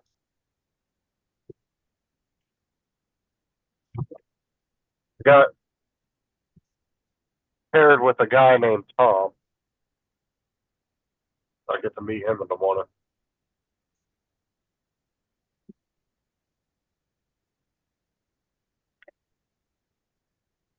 You know anything about him? No, but I'll be real surprised if he ain't your guys' age. You don't see that. Yeah, that's what I say. You don't see a lot of young bus drivers. They're all like, most of them are in their like late 50s or older. I've seen a couple of younger bus drivers, but not very many.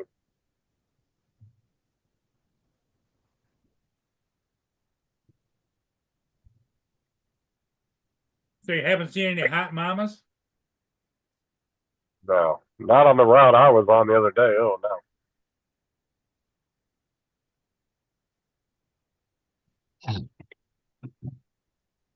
A bunch of shitty neighborhoods, a bunch of little crackhead moms.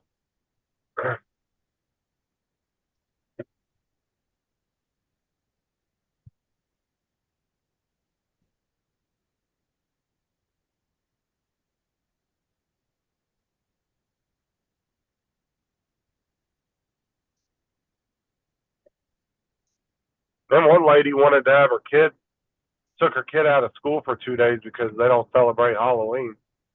And I was like, I'm thinking, you realize the kids still do schoolwork the next 2 days. It's not just Halloween parties for the next 2 days.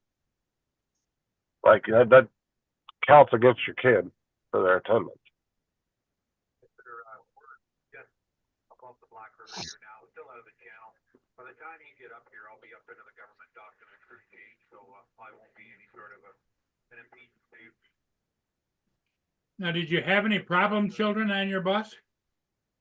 There was a couple I got on about. One of them I got on about jumping seats while we were going down the road. Another one kept cussing. Got on him a couple times. I said, "You need me to bring soap tomorrow?" I'll bring soap tomorrow. Dude, the one bus attendant I was training with, she told the kids, she goes, "If you were my kids, I'd knock your teeth down your throat." I said, "Oh, Jesus." I was like, that's a good way. That's a sure way of losing your job right there. One of them kids went home and bitched about that. So I said, them freaking buses are covered in cameras. They're all over that bus. I actually found 2 more cameras on the outside of the bus. I didn't know were there.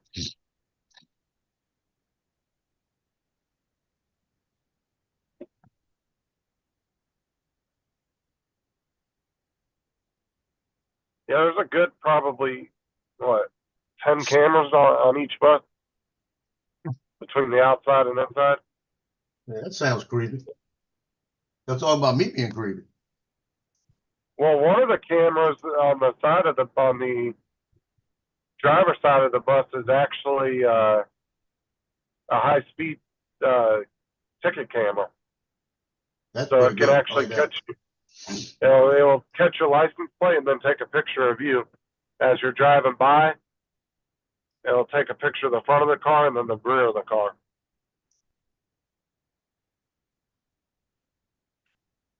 But they're actual like mini red light cameras. They can catch you at high speed. That's good. So I'm kind of curious what their frames per rate is per second is.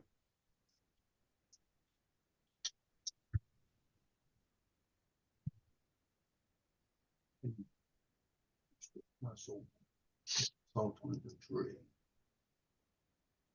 If you were taking a picture of a car doing like 60 or 70, Joe, coming by you, and you wanted to catch a clear shot of the license plate, how many frames do you think you'd have to be shooting for?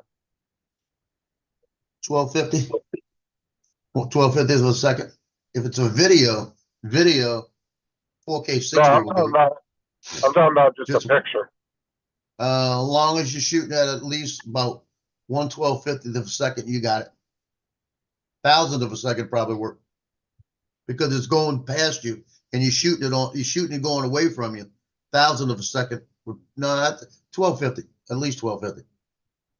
So Thousandth of a 1250 second will frames. freeze a football. No, 1,000 won't. No, not frames per second. It's 1/1250th of a second shutter speed. Because 1,000 won't freeze a football. 1250 will. Okay. 1,000 will freeze a football if they're dropping it to their foot. But if they're kicking it, once it's kicked, it's not going to freeze. You're going to be blurry. Yeah, 1250th of a second, you can freeze everywhere. Well, they did the high-speed camera test. I remember back in the day on Mythbusters. They were trying to see how fast would you have to go in order for the camera to not be able to pick up the license plate. I want to say a couple of the cars, they got up to almost, 200 miles an hour, and the camera still caught it clear as day. Yeah, because The, it light depends on the plate. shutter speed. Because if what's your shutter speed, I don't even know what my max shutter speed is on mine. But some of the cameras nowadays, you give it up. That's why I can't understand how you can't get a picture of Bigfoot or a UFO with the cameras they got nowadays. Every damn time you see somebody take a shot of one of those, it looks like it's taken on a fucking Doorbell Nokia flip phone. Yeah. No, it's worse than that. It looks like it's from a fucking flip phone from 2002. Yep. Like Well, that 0.3 wouldn't have megapixels. been good. Hey, Paul, I'm getting ready to take my pills. I'll look at them before I take them. And I would have been taking the dog's pill and everything. I'm glad I looked. Bam. Had the dog's pill in it. Now, why does this still taste like beef jerky? I think I took it the other day. Oh, I put it in my fuck's pills. sake. Can see. Yeah, I think I did the other day because I took it and something didn't taste right. And I said, did I give him the pill this morning? So it's like, what's It up didn't with hurt my me. medication? I feel good, but I got a raging boner. Yeah, I feel good, but I've been scratching a lot, you know. They're itching behind my ears. And I've been hearing noises from way down the street. That's funny. My hearing is so much better this morning.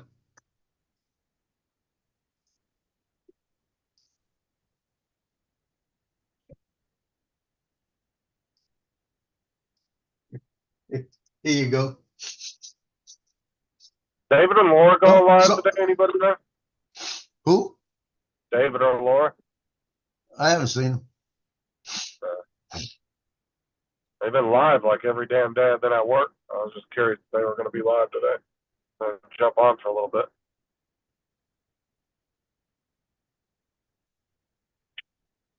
Oh, I'm done. I got to go in the house and plug my computer back in. All my cables are unplugged. Now I can sit like this. I'm done. Everything's caught up. No, it's not. Gotta print those freaking envelopes. I don't think David's going to be on today because he did say yesterday that he'd see everybody on Thursday. Bullock. Yeah, that's correct. I don't put any seeds in here. Just put salt and pepper in this one. You been here the whole time, Mark, or did you just pop in? All the moisture out. You what? Piece of bits. You just pop in? Taste this, you think, No, Oh. I've just muted myself because I was listening to the budget, which didn't really tell us anything. Well, Joe, we're getting down to the final wire, buddy. You talking about That's- election? Yeah. Yeah, no. I'm going to the store and buy some more ammo today.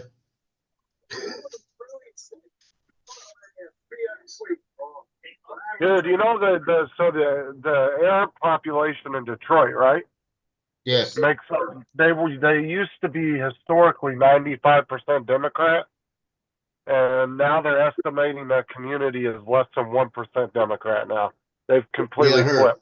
flipped. But Entire this is my neighborhood. question. The This is entire my question. city, part of the city. Is it gonna be fair or is something gonna be cheap? Gonna be stolen? I don't know. Using barbecue slips here, plus some oyster, I've got a little bit of large olive juices for the pan as well. Nice hot pan when you cook your mushrooms as well. Straight in, See if he told me how many people in his. all the time. I Sauces. don't want to print more than 40 envelopes if I don't need 40 envelopes. See, this is where I save money at. I go to the dollar store, buy regular envelope, right? And I can print my stuff on there. So it costs me $1.25 for 80 envelopes. And I don't do like most of the photographers. They go out and have them printed and cost me $80 for 100, you know? Oh, that ain't bad. $1.25. That ain't nothing. Yeah, I print my envelopes. That way I have to charge them $20 for a package, not have to charge them $25. You know? Because there's some that can't pay 25, but they can pay 20, you know? Taste. Awesome, perfect. Oh, yeah, It's like generous. this guy's trying to muscle in to Mandeville. He was there yesterday shooting the Spinnakers in the Stasi. I went and sat right next to all his equipment just to mess with him. Right? And he kept looking over at me. Nikon shit, I don't want none of his. But he keeps trying to muscle in. If he ever comes in and tries to muscle in with the team pictures, I'll do them for free. I'll take all the I'll do all the pictures for action shots for free and just put them out there and say, why pay for them? I'm giving them to you. I'll run them out. Why are you But the Spinnakers yesterday were paying him to do their pictures. And that aggravates me too. Because What's he just a new guy? no, he shoots for he was at the junior high and he made some comments to the junior high girls and they won't let him go back. So they should have brought that to St. Tammany and kicked him out of the school system. You know, it's just, but he shoots for the east end of St. Tammany. And now he's trying to muscle into all the schools. He does all the posters. See, I don't have posters to shoot this year except for Junior ROTC because he's doing everybody's posters now. He comes out with all these elaborate posters. And I did the elaborate posters. They didn't like them. They wanted basic stuff. Now he comes out and they're all buying them. And they're paying him $100 a poster while I was doing $50 a poster. Middle of a stuff in your They must think the $100 makes it better, you know? I could have done the same thing for $50.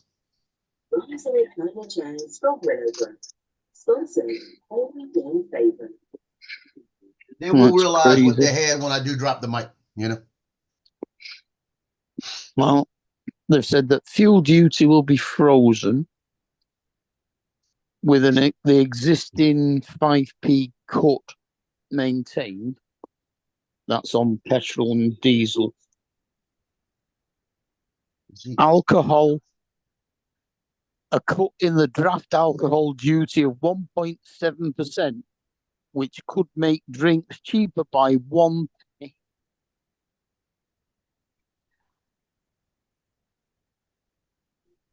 An additional 4% tax on a cigarette 10% tax on rolling tobacco, and a new flat rate duty tax on vaping liquids coming in.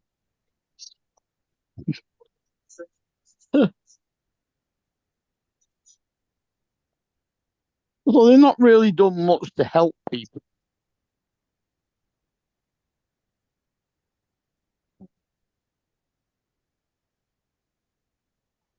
Wow.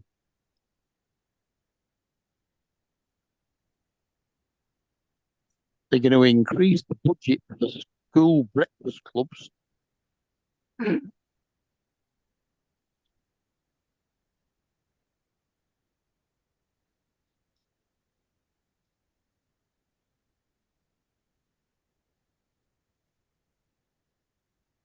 Yeah, it's just going to cost us all more money.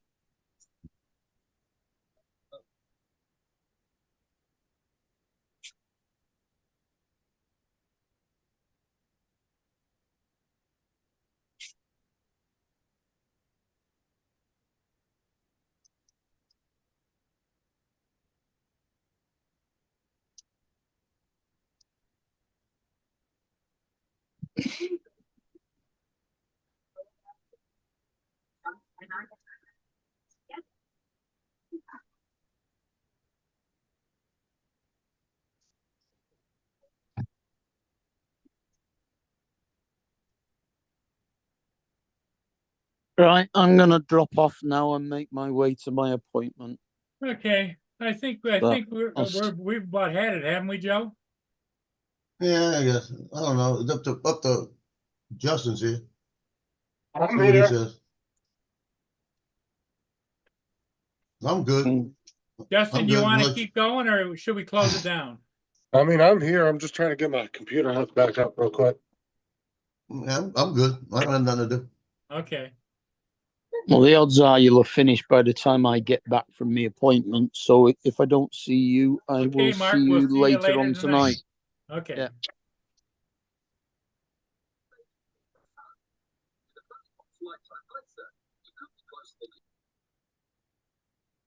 Yeah, I'm just trying to get my computer hooked back up so I can get back on it.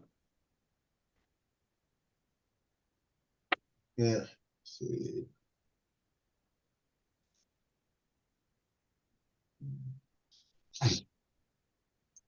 Yes. For basketball. Yeah, I'm getting my envelope set up for Saturday. I got to drop them off at school today.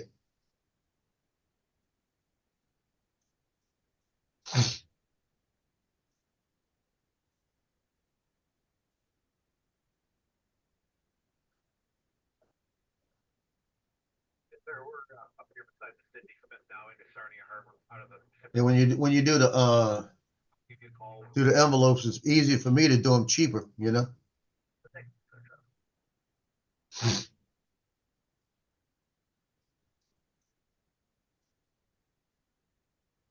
Traffic actually, wait. Landscape.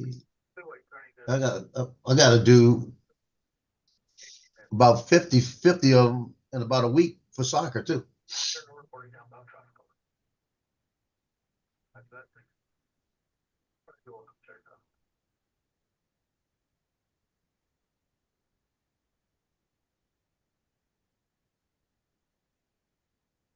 So you gonna be flying today, there, Paul? Well, there's a few ships in the area, but most of them, like there's a ship right now, as you can see it right here, Joe, coming around the bend, but it's a little bit hazy out. I like to get that bright sunshine, you know? Oh, yeah, I know what you mean. Yeah, because I've done it. I've gone out before when it's like that, and I don't like it that much.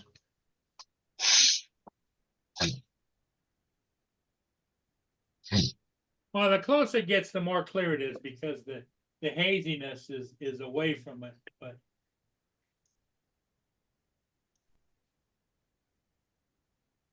Yeah. Yeah, it's hazy way out there. When you're right next to it, you won't see the difference.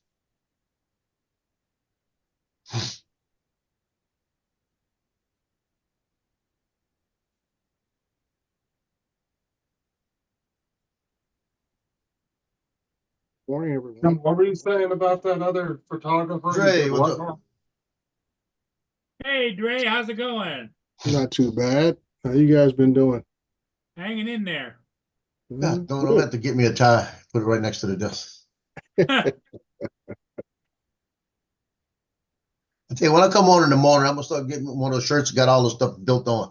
You know, I'm gonna get one of them that looks like Trump's suit. You know, Yeah. So you got a small panel today, Paul. No TJ, no Mudball, and No, who else was missing? I saw just- Marcus got off, and was David on Justin. earlier? Justin's here, but he's working on his computer. What's wrong? What's wrong with that immaculate computer of yours, Justin? Timu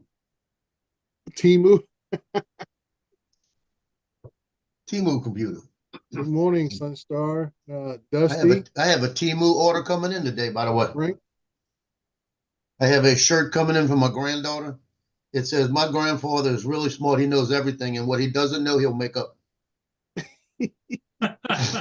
That He makes would up be really a shirt quick. my That's what it wife would says. give me. It said he makes up really quick. Yeah. Yeah. I got one coming in for me. It says, "I never thought I'd be a grumpy old man, but here I am killing it." Now I like that.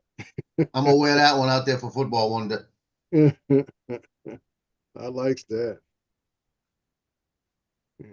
Well, what you ought to do is have on the back says you can't touch this because all the cheerleaders are trying to fondle them. Oh, It's high school, Paul. Stop. Again, high school. he's Put out always rumor. he's always get away now, get away now. You're in high school. Come back and see me when you're older. No, I do that with the moms. What are you talking about? that's what I'm saying. The ones you got to watch out for is them cheerleader moms. They want all them nice shots for nothing. I'll give some of them some. They got that one, like I told you, that one at junior high. I've shot all her kids in high school, and she's got kids in high school and junior high, and I have her for 4 more years now. And when I saw her at junior, I didn't realize she had a kid in junior high. I said, "Well, shoot, I'm gonna have to deal with you another 4 years." I said, she goes, "You can't get away from me." I said, "Well, the only thing I want to get away is you from your husband." Like that. And she's got a hand around me. She starts scratching my side, kind of really nice. And she says, "Well, you do know we have an open marriage, right?" Oh boy. I didn't know what to say. That's an I'm invitation. like going, Hey, I would have said I'll leave on that note. well, wait. I was in Walmart yesterday. I'm in Walmart yesterday getting some medication. I'm walking down the aisle and I feel a hand go around my side. And I turn around, it's her, and she gives me a big hug in there. She goes, "I'm waiting." So you're taking that professional relationship to another level. I ain't taking nothing. You get that spoon you're stirring that shit with out of your hands. You know, the thing of it is, Dre, is I've always said that he's the reincarnation of Hugh Hefner. Uh-oh. High school, Paul. High school. He I said got a disclaimer up retardation. there, guys. That disclaimer really means it.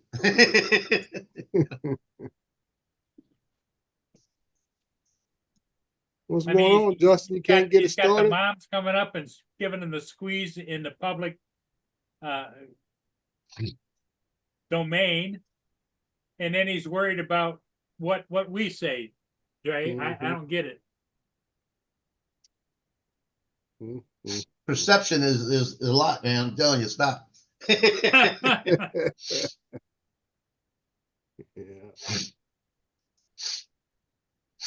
There we go. I'm gonna ban myself from this show. Yeah.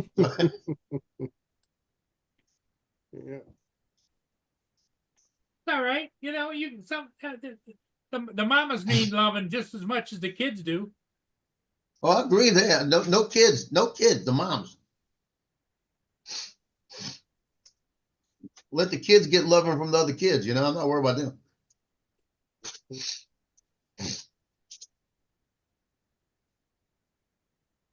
So now that you footloose and fancy free, Joe, you got a lot of time on your hands. I got too much time on my hands. I'm serious. Yeah, you don't have to babysit no more. No, she's in school. Yeah. Oh, Yeah, we had I've actually someone got from too much all the way time on my across hands the now. pond join us today. What's that, Dre? We have the Pierce Morgan of the drone community. Yeah. Oh, that's me. Oh, you stealing Geek Fauna stuff now? Yeah. Yeah, he lets me use his Zoom account, so Oh wow. he's got an enterprise account, so he lets me use it if I want to. Hmm. So I So stay signed in. what happened? You had to remove some of the dust particles from front of your power button there, Justin. You keep No, your I stuff was so immaculate. I was rearranging my room, and so I had to rip everything apart. Oh, What was Joe talking about a second ago? All I heard was something retardation or something.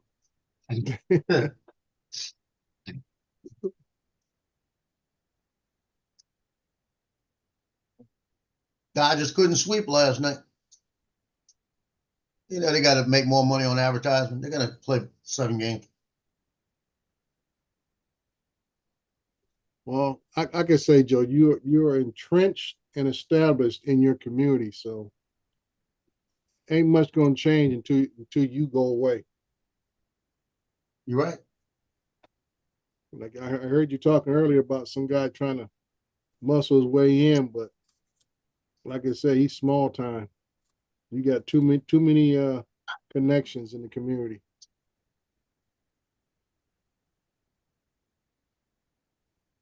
And like I said, I was at the volleyball game a couple of weeks back, and I'm sitting right at the edge, and I moved over by the back line, and the one of the referees looked over at me, and looks at me and says, "A little bit further back." I moved a little bit, and the other one on the other side said something, and she got off and walked over. She goes, "Hold on a minute." They went and talked to the coach from Mandeville because they were all over the court. They were actually out of control that night. Mm. So that's why she knew they were running all in that area. And she looked over and she said, and they were asking the coach, "Is he all right over there or what?" You know, for her. And she goes, "Why are you making him move? We love Joe." Like that, you know, we love Joe. Like that. Then she said, "No, my girl's all kind of crazy tonight. They have him just move a little bit further over." So they moved me over, you know. As soon as they moved me over, the next play, I wound up catching one of the girls running into the stands. Mm. You know, and she came over afterwards. She goes, "I Well, didn't want you to move. We literally love you." catch it. He had his hands all over her. There you go. You see this? See that spoon? Wait, so Watch you this. said you said Watch that. this.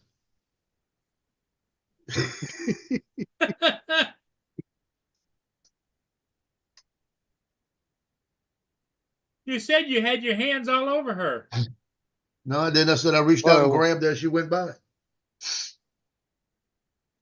Yeah, but you Made sure said she that didn't was wind up up into on the your stands. shoulders, and No, that was Hannah 2 years ago. oh, Hannah, that was too. Oh, okay, wrong Yeah. time frame. 2 years ago, Hannah either was going to smash me against the wall or I was going to catch her. That was one of the two things. And I caught her.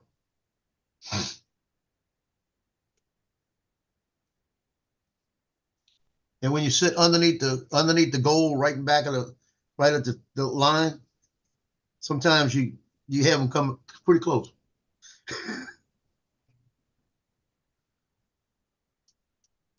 So what do you think of Bill's review last night, Joe? I didn't watch it, to be honest with you. Oh, okay. I thought you popped in for a little while. No, I was shooting last night. I had senior night. Oh, okay. Maybe I remember you come in on Ron's show then, Drone Nation. Yeah, I was on Grown Nation. Okay. Yeah, I was doing Bill senior night Bill last was night. not happy. I guess he's already sent or is sending his Air 3S back. Really? Yeah, he noticed some issues with his, and then I guess some other folks chimed in and said they had some. He said he had an issue with stuttering during the video. He's having a stuttering issue, and people, try to ask him questions about did you do this or do that. I guess he was using internal memory, and which I don't think it's always nice to format whatever you use a storage device, but something that comes built in, I would think it's already formatted to match the drone from the factory. I format it anyway. Yeah, well, that's what a lot of people say. Go ahead and format it again anyway. But then I always think that if you don't read the manual, you may format it in the wrong format, You got a point. you know, and what's it already set for. Because like I said, a lot of folks, I know a lot of older equipment and a lot, even with drones, like you to format in that FAT32 format. And then some people with newer computers automatically formatting, was it NTSF or something like that? Yeah. Format. So, like I say, sometimes you can start going down that rabbit hole and screw yourself up more than what you're trying to fix. You got a point. So that's why I say you gotta read the manual and make sure that when you start formatting stuff yourself, that you're formatting in the proper format for the drone to read and write to. And he said something else. I think it was the return to home didn't act right for him either. I think he got a little nervous because the return to home nervous. came in. Yeah, I saw that part. I watched some of it last night in the bed through the bullet on iPad, but it was coming in on top of the roof and he got scared. Well, it from what he thought he saw, it was on top of the roof. But even I think it was Ron or Marcus even point out they could see the shadow of the drone in the driveway. So it was an optical, you could not say illusion type of thing, where your eyes are kind of playing tricks on you because of the depth perception that our eyes have. Yeah, certain objects. When he said that, I looked. You could see the thing in the driveway. Yeah, you can see it. You can see the shadow on the driveway, which I saw it myself when he played it back the second time. And I said, "Well, no, you didn't have a problem because what the Air 3S does is what the Enterprise drones already do. It descends as it comes back. It's descending already. So when it finally gets to the home point, it's only about 100 feet off the ground. Yeah. And I guess that Air 3S even has a more sophisticated return to home that it will, if you under a building or whatever, if you took off the right way for it, let it off slow or whatever, it's supposed to come back the same way from some of the videos, like Johnny's video and stuff. I could say I had to see somebody else. That one that came out of China or wherever it came from, where the guy flew it out of his apartment and it came back right into the apartment and landed.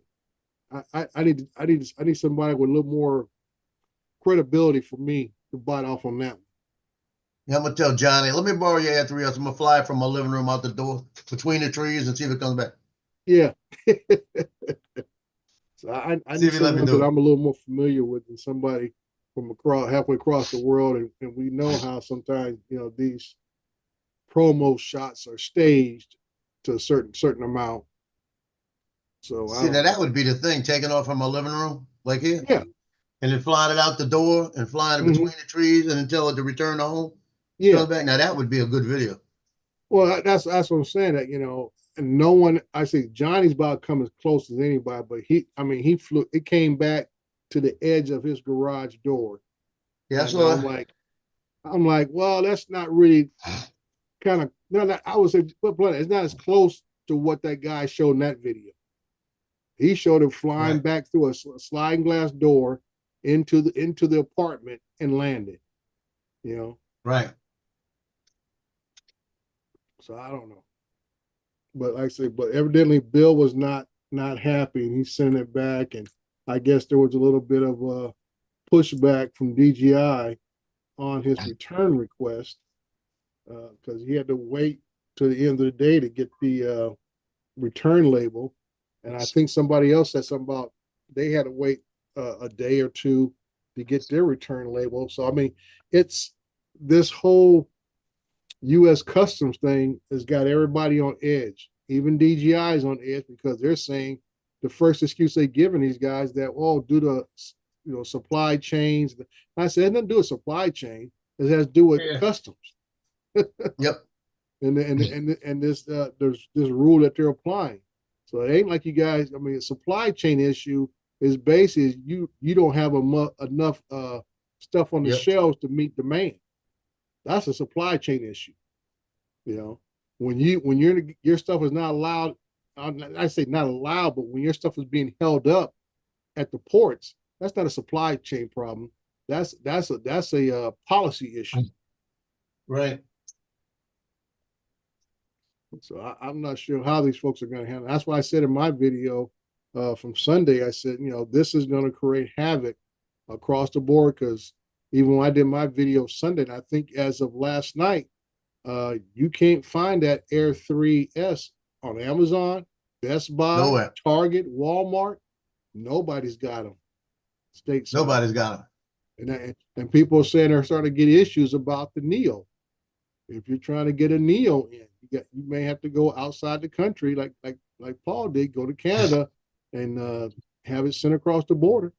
If they need a Neo, tell them call me. I'll get them for one of $100 more. I know I get 5 of them today. That's what I say. Paul will go over the border and pick up, get something done. Yep.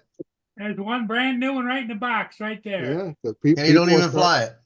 People are starting to get issues of not be able to get them. Yeah, I could go right down the street 17 miles from here and I get 4 of them sitting right there. Is that right? Yeah. Maybe I ought to go buy them and put them on eBay for about 150 more. There you go. Yeah, something like that. Like I was saying, my thing is how this is going to really hurt the small resellers.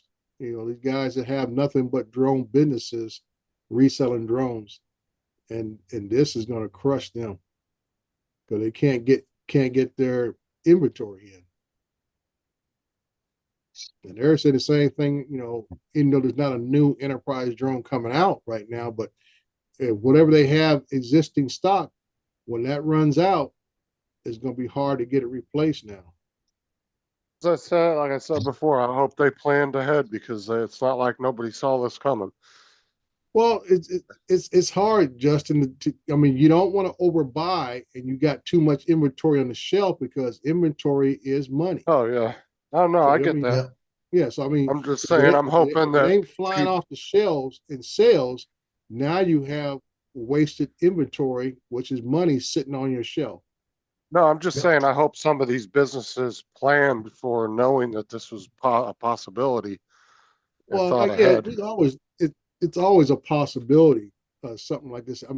What's been happening in the last year and a half, we always know this has been a potential possibility, but no one wants to have overstock, because then you get to find ways to get it off the shelves. And as I say, that's why you can't get it ordered from Amazon, Best Buy, which is where most people who are hobbyists do their shopping for drones. A lot of those guys don't go to, Drone Nerds, DroneWorks, what's one up there in New York, B&H, Autorama, all those places like that. None of them have it. Yeah, none of them have it, but I'm just saying that, most of your hobbyists buy drones off Amazon or over at Best Buy. Yeah. People like myself, I only bought one drone out of Best Buy, and that was my Spark, one of the first drones I bought 7 years ago. Everything else I've had to buy either secondhand off eBay, or I bought it from a drone distributor directly.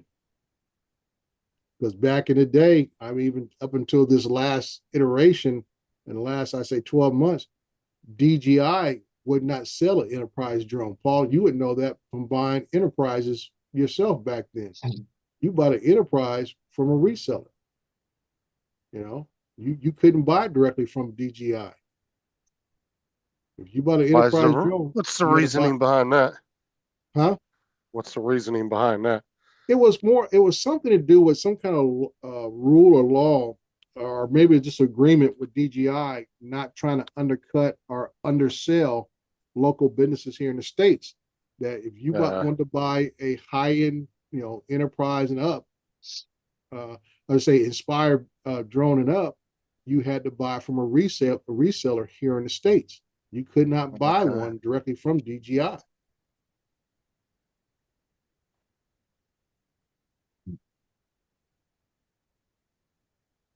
So that's what I'm saying. That hey, good morning, Al. That was also that's why my concern is a lot of people didn't know that if you want to buy an enterprise drone, Maverick 3 TE, you want to buy the big birds and stuff, you couldn't order directly from DJI.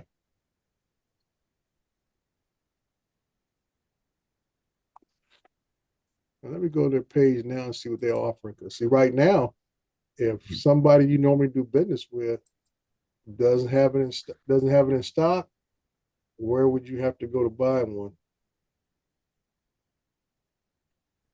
So what's going on with your computer, Justin? Besides you moving it Nothing. around. Just moved it. That's it. So that's just it. Just had to move it. Yeah, just moved Didn't it. have to dust it off since you ain't been home lately. No, actually, I did. Yeah.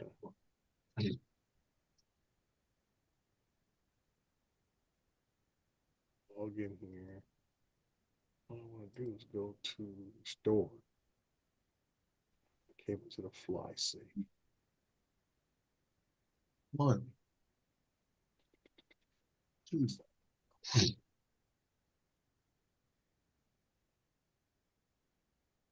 And the only bad thing about printing these envelopes, I can't put more than 15 of them in the printer at one time, and I got to print them off one at a time because they'll jam. Yeah.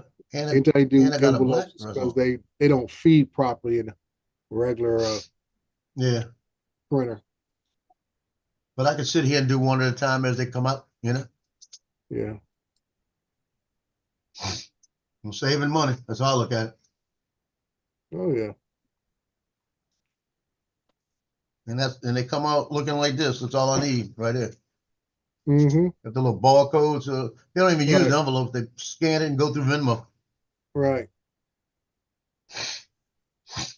Yeah, Justin, on DJI's website, you can buy a Mavic. Let me see which ones they got here. Yeah, you can get an enterprise drone. You can buy up to the 3 Pro, 3 Classic.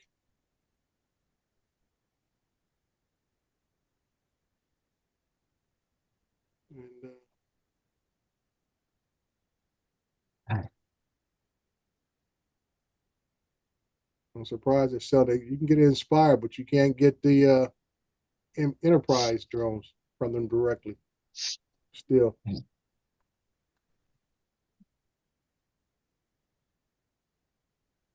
I think Well, it was the thing Gobo said they have a whole pallet of enterprise stuck in custom. Like I said, that might be the case, but you can't sell one if it's sitting on a pallet in customs. And then like I tell anybody else, I said nobody wants to buy stuff that you can't get in your hands in a couple of days. Yeah. And that's just how we are as individuals. That you fork out good money, you want a product in return. You don't want to fork out good money and sit there and say, well, we can't tell you when it's going to show up or when we can ship it, but when we can, we'll ship it. Yeah. I mean, at the end of the day, they all knew this was coming. So, Yeah. like I said, they didn't know it was coming this way, though. I mean, like I said, some of these guys should have had a plan B of either transition into something else or, I mean, fucking get into RC cars if you have to. Yeah. I mean, well, even that's going to have an issue because even a lot of RC car parts and stuff come out of China. Yep. Yeah, but they're not currently attacking those at the moment. It's just a matter of time. Yeah. Let me see here now. Well, I mean, it's not like Dobo would be completely screwed. Yeah, he might end up losing that part of his business, but he still does a lot of photography work and has a pretty good business on that. Well, yeah, but I'm just saying that he's got something to fall back on at least. Right, but if worst case scenario, like I say, that's him, but everybody's not him. There's a lot more people who have drone stores that the bread and butter of their business, even though someone might actually still do flying jobs or whatever, their main bread and butter is sales, selling those drones. I said, that's just worst case scenario for him, though. Yeah. You know, because like I said, that's where he started at.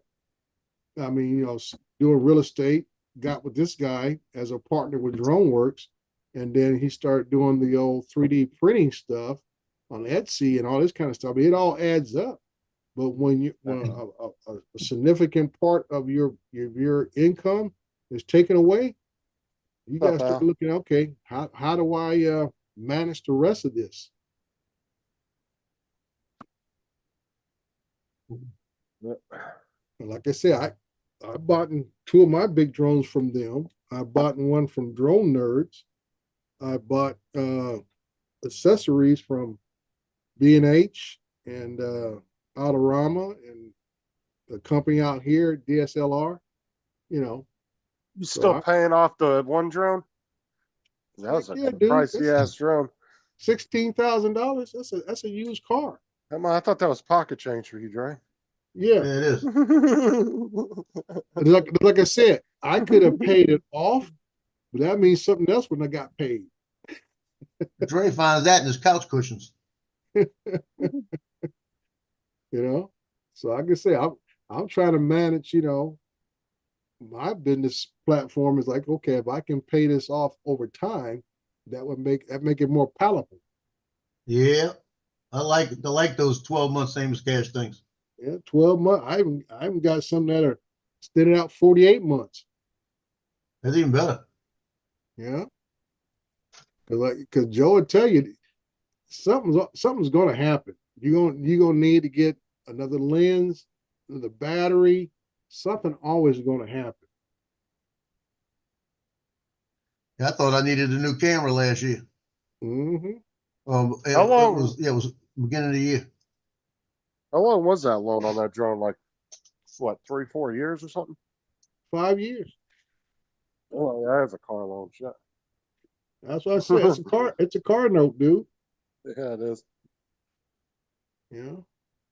And I mean, it's earning its keep, which, you know, that's why I said, that's why I tell people, I said, I don't buy the stuff just because it's new. It's because I have pretty strong clientele that, you know, I can rely upon, that this is going to earn its keep down the road. You're not buying just to play around with them like some people Right. do. Yeah, that's my whole point. I'm not buying to play around with it. Just like the surveyor stuff I had to buy this summer. I didn't have any plans to buy that stuff, but the opportunity came knocking. That was another 10 grand. You know, so same thing. Like I told Lon, I said I would not have made that move if I was not told I was going to be doing, you know, pretty well some consistent work. And now that 10 grand, Where you at? I've earned about, I would say maybe a third of it back already. Well, I mean, that's just a business decision. And like I said, if you get cut off at the knees for some reason, that's painful. Yeah, when you're sitting there and you're waiting to shoot the baseball pictures and you got everything set up for the year and you call up and say, oh, we already got somebody. Yeah. Like, what? You know? Is that what you were talking about earlier, Joe? No, that was they got that other guy. He came in, Spinnakers, the dance team. He does their posters. So they called him for senior night and said, can you come out and do our pictures for senior night? Now, the funny part about it, he shot their pictures beforehand. I watched him sitting there the whole time doing all those senior groups and all of this, the parents and all of this. Shot all of those. And he shot all of that before the game. And then he disappeared. He was up in the stands with a 500 millimeter lens shooting down at all the people doing pictures. I'm not worried about all the senior pictures he took because mine are eye level with them, looking right at him, and they're looking at me, and they're looking at him. Oh, you think I'm not worried about all that. And you don't make money over that anyway. I might sell $50 worth. That's just one of those things I got to be there at, you know? Joe, just go up to him and tell him, give me $100 grand. I walk away now. No, I got other things that could take care of that. I got friends that take care of that. He's gonna step on it pretty soon. Cause like I said, he was at the junior high and he made a couple of comments to two of the junior high girls, and they won't let him go back to the junior high. But my question is this: if that's the case, how the hell is he even out of school to begin with? That's what I'm getting at. Why didn't they say something to the school board? Bro, if They you not got come to school? accused of something like that around here, I guarantee your ass wouldn't be stepping foot on no other school. Yeah, he you could hear him in the way he talks to him, and he when there's a lot of people around, it's completely different than when he's by himself. I was on the other side shooting out where we shoot at sometimes. He was doing soccer posters a couple of years ago, and I was doing basketball pictures, and we were in the same area. And I was listening to him talk to the girls, and I was saying, "How's he getting away with this?" Mm-hmm. You know, sheriff how's sheriff he- around here, parade him to the county. Shame. Shame. Like I said, Game of Ha- Thrones Hammer- style, Yeah. Yep. like I said, when Hannah asked me, I'm sitting there with all the girls and the coach and everything, and Hannah says, "Mr. Joe, am I pretty?" A high school girl asked me if she's pretty. You know, I told her, "Y'all all beautiful, all of y'all." That's how I leave it. There's nothing singular there. I mean, when you're a small business, anything that you normally have, that's precious to you for as part of your operation and stuff. So you don't want to, you want to try to not have any competition if you can help it, but you want to minimize your competition whenever possible. And I don't mind him doing the posters. Let him do the posters. Yeah. I don't make that So- much money on a poster. So what Dre's saying is you need to minimize his kneecaps. So like I was saying for these other guys, I said having their inventory sitting on the docks doesn't do them any favors, because like I said, you go to some of these guys' pages and they're talking about, oh, pre-orders, and everybody's saying, why am I pre-ordering? And I said, the first thing I ask is, when am I going to get it? And they can't give you an answer. And they're going to say, you know what? I'm not going to have my money sitting out there in no man's land, because I'm going to go where whoever got it first. Because ain't like you get a discount if you go to Best Buy or Amazon. It's the price is the price. Yep. So everybody's gonna sit there and say, well, if I'm gonna spend $1,500 and some change, I'm gonna go wherever I can get it first.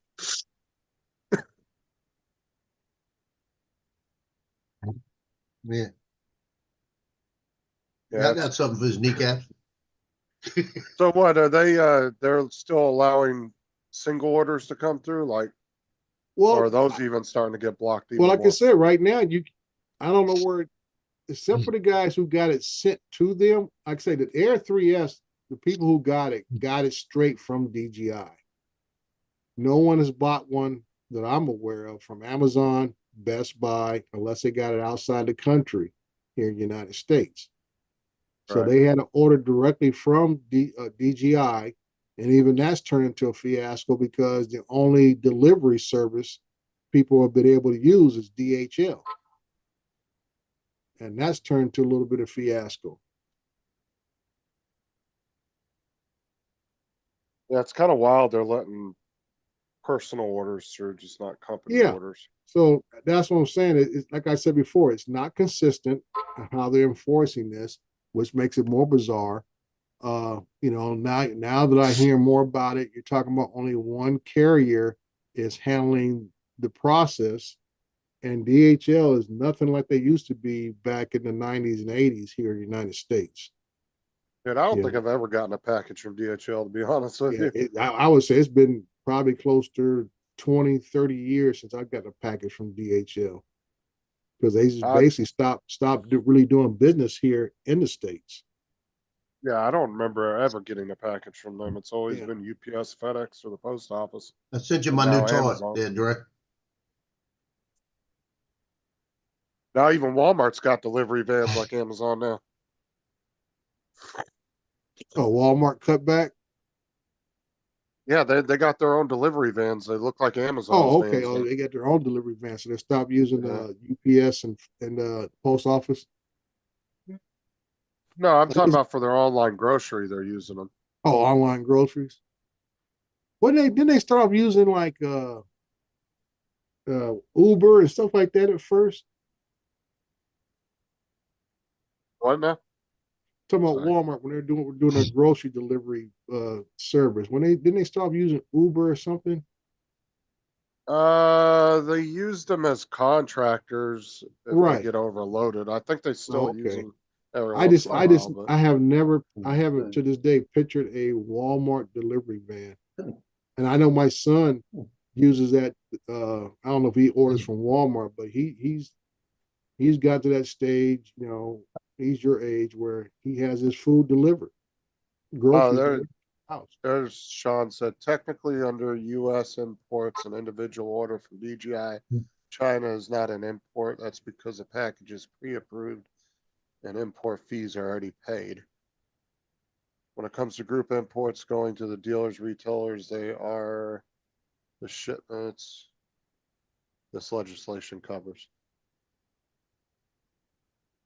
Interesting. Thank you for that tidbit, Sean. Oh, I'll let you know, Sean, Justin was impersonating you when he first came on today. Yeah, he was. Because I keep changing my name and my picture and it keeps putting it back to his, defaulting back to his. Every time I come on, I got to change it. Mm-hmm. So Dre, that thing I sent you, that's my new toy. Yeah, it's good. Yeah, Now, is one of that the police officers. now I'm looking at that tip? Is that a blow it up a little bit? Okay, I thought that front tip was something else, but now I blow it up. It's just part of the barrel. Yeah, it's just part of the barrel. That's 5.2-inch barrel. Yeah, I thought it might have been some type of counterbalance weight or something. No. But I tell you what, I got that from one of the police officers at Covington. Uh-huh. It's match ready. It's got all the place to put the sights on, anything you want. It's all match Right. ready. Mm-hmm. He put 100 rounds through it, and he shoots with Glock. He likes Glock, so Mhm. he tried this, and he says he just likes his Glocks better. He's gonna go back to another Glock, Mhm. and he sold it to me for 400. Stop. Yeah, I heard you talk about this the other day. I said for $400, you can't beat it at all. I can't get over the 20+1. That's the one. I can't get over. Yeah, No, and that's a it's 380, comfortable. right? No, it's 9. Oh, it's a 9? Yeah, 20+1. What I like about it is that it's so comfortable in your hand. Mm-hmm. I see one dog going to the didn't pound look today. that big in the picture. That's why I thought it might have been 380, but yeah. Yeah, it's a 9. Look at it in my hand, you can see how big it is. Yeah. It's got the back straps you could change. Mhm. I changed the back strap to the smaller one, and my hand fits better on it. Right. But my son was the one that he called me and he said, "Hey, $400, you can't pass it up." I said, "You Mhm. buy it." He said, "I don't have $400." I said, "You know you want it." He said, "I don't have 400. Just give me the option to buy it from you later." I said, "Okay, I'll sell it to you for 500." And he said, "No, I'm giving you 400 for it. I'll give you 350 for it." I said, "You're never gonna get it." He says, "You're gonna die. I'll get it then." So he's smart. He knows. See, He what said, he "I'll should just have wait for done him to is, die and take it." what he Mhm. should have done is just lured you out with some Wendy's and then got into your safe and took the money. No, I got a camera on my safe. Mhm. I know who goes I there. can see your son thinking like me. When I have to buy my parents another big screen TV or add to their home theater system, I just tell my kids I'm just adding to my inheritance. Yep. Well, my other son, the Marine Corps son, I sent him a picture of it. He says, "Oh, you sending me that for Christmas?" Yeah. I said, "No," Mhm. because I've got his 365 XL SIG Mhm. that Nick bought. This is the perfect carry pistol, fit in your pocket. 9mm 12+1. Right. I mean, it fits in your. I mean, this is the best feel in your hand you ever had. It doesn't even feel like you have something in your hand. That's how small it is, and it's good, accurate, the whole works. And he bought it, and he gave it to Justin to use as his backup service weapon, so he could Right. have it like in a side pocket or something like this. So Right. Justin decides he wants a Glock. He wants a Glock 19 instead. So Mhm. he says to Nick, "Can I sell it?" And Nick says, "Yeah, go ahead. You can sell it. Don't worry about it." So he's walking out of the house with it. I said, where you going with it? He said, I'm selling it. I said, who you selling it to? He said, Tally's buying it. I said, that's Nick's gun. And he says, Nick said I could sell it. I said, what are you getting for it? He said, 400. He said, hold on a minute. I took 400 out the safe and handed it to him. I said, give me the gun. Yeah. Like that. I said, tell Tally I bought it, you know? He says, well, why are you buying it? I said, because it's Nick's gun. hmm It shouldn't be going anywhere else like that. Well, Nick said, I said, just take the 400 and go. So Nick says, oh, you bought it for me. I could come get it, right? I said, no, you got to give me at least 400. He said, well, I already bought the gun. I said, you gave it to him. Joe seems to pay just 400 straight rate for guns. Yo, I got a pellet gun over here, Joe. You want it? $50 for Nice, that. nice little daisy. You know, put an eye out. No, I'm like Max Air with drones. You said $50, 400. Oh man. But I was actually looking at that same model, but a small, not the one with the 5.2, the one with the 4-inch barrel. Actually, it was a 4.5-inch barrel. So it was basically the same one, but not the match ready. And I was looking at it, and I was thinking about going buy it. And when he called me, I said, "Oh, you gotta be kidding me." Now my 'Cause they question also- is about Justin. What weapons is he carrying on him? What's his main sidearm? Glock 17, Glock 17. What's he carrying as a backup? Glock 19. Oh, okay. Okay. 'Cause I Yeah. said you don't want two different weapons with different Calibers. ammunition. Yeah. Yeah, Yeah, he's got the you don't- 17 as the service weapon, the one they issued him, and he's got a Right. 19. Okay. Yeah, you just don't want to have mixed ammunition on you and stuff because Yeah. when it hits the fan, you want to have confidence that you can just You want to have pull out confidence to grab the whatever you right got. mag. Yeah, Yeah. and stuff. Because some guys make that mistake. They got one this over here, but they like this other one. I said, dude, you got two different type of ammo. So Well, you they limit yourself to only one mag on your backup, and Yeah. that's it. Well, it might have happened with you. I don't know. Depends on how big the force was you on. But his shift 2 with Hess and all of them have extended mags, everything Mhm. on his shift, but nobody else does. A couple other people do in the department, right? So Right. one of the lieutenants says, man, y'all got to take those extended mags off. You look like thugs out there, like that. And they said, no. Doesn't say we can't have them in the book, you know? He said, so we're going to have the extended mags. But you ought to see these guys when they go out with these big old mags sticking out and everything. Yeah. I mean, he's got 80 rounds on him, just on him, you know? Right. I remember, my days, it was about wearing boots.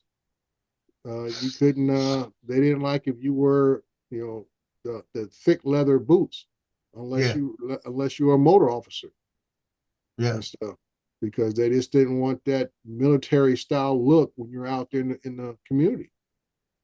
I mean, it's a lot of little stuff. I mean, even though the boots were better, more comfortable, safety wise, in case you get in a foot pursuit, whatever case may be, less chance Oh, of you yeah. twisting an ankle, all that kind of stuff. But the admin people said no, we're not going to have that. Yeah, I don't ever remember twisting an ankle in the military. Yeah, Well, that's just like how you see some of these state troopers in some states that, got a tie on and dress shoes. And I'm like, yeah, it looks professional and everything, but is it really practical? Like, are you going to want to get in a foot pursuit with dress shoes on? well, that's Uh, just like you just answered your own question that perception is part of police work. Yeah, if you come off looking like a military force, you're instilling fear into the community. Yep.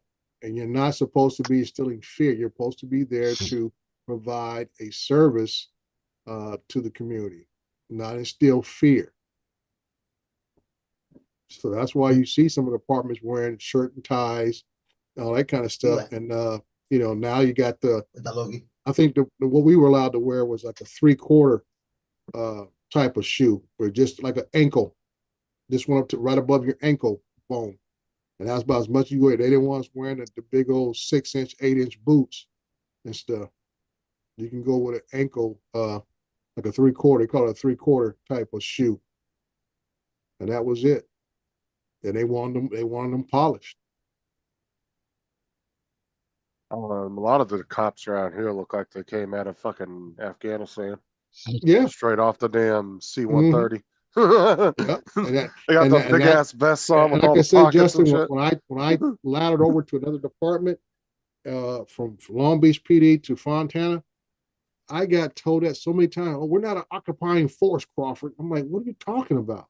Because I was a little more heavy-handed than their officers in their eyes. Yep. But my thing was I was consistent with everybody. I didn't care what part of town I was in, whose neighborhood I was in. If you put you on your knees, interlace them fingers on top of your head, we go by the numbers.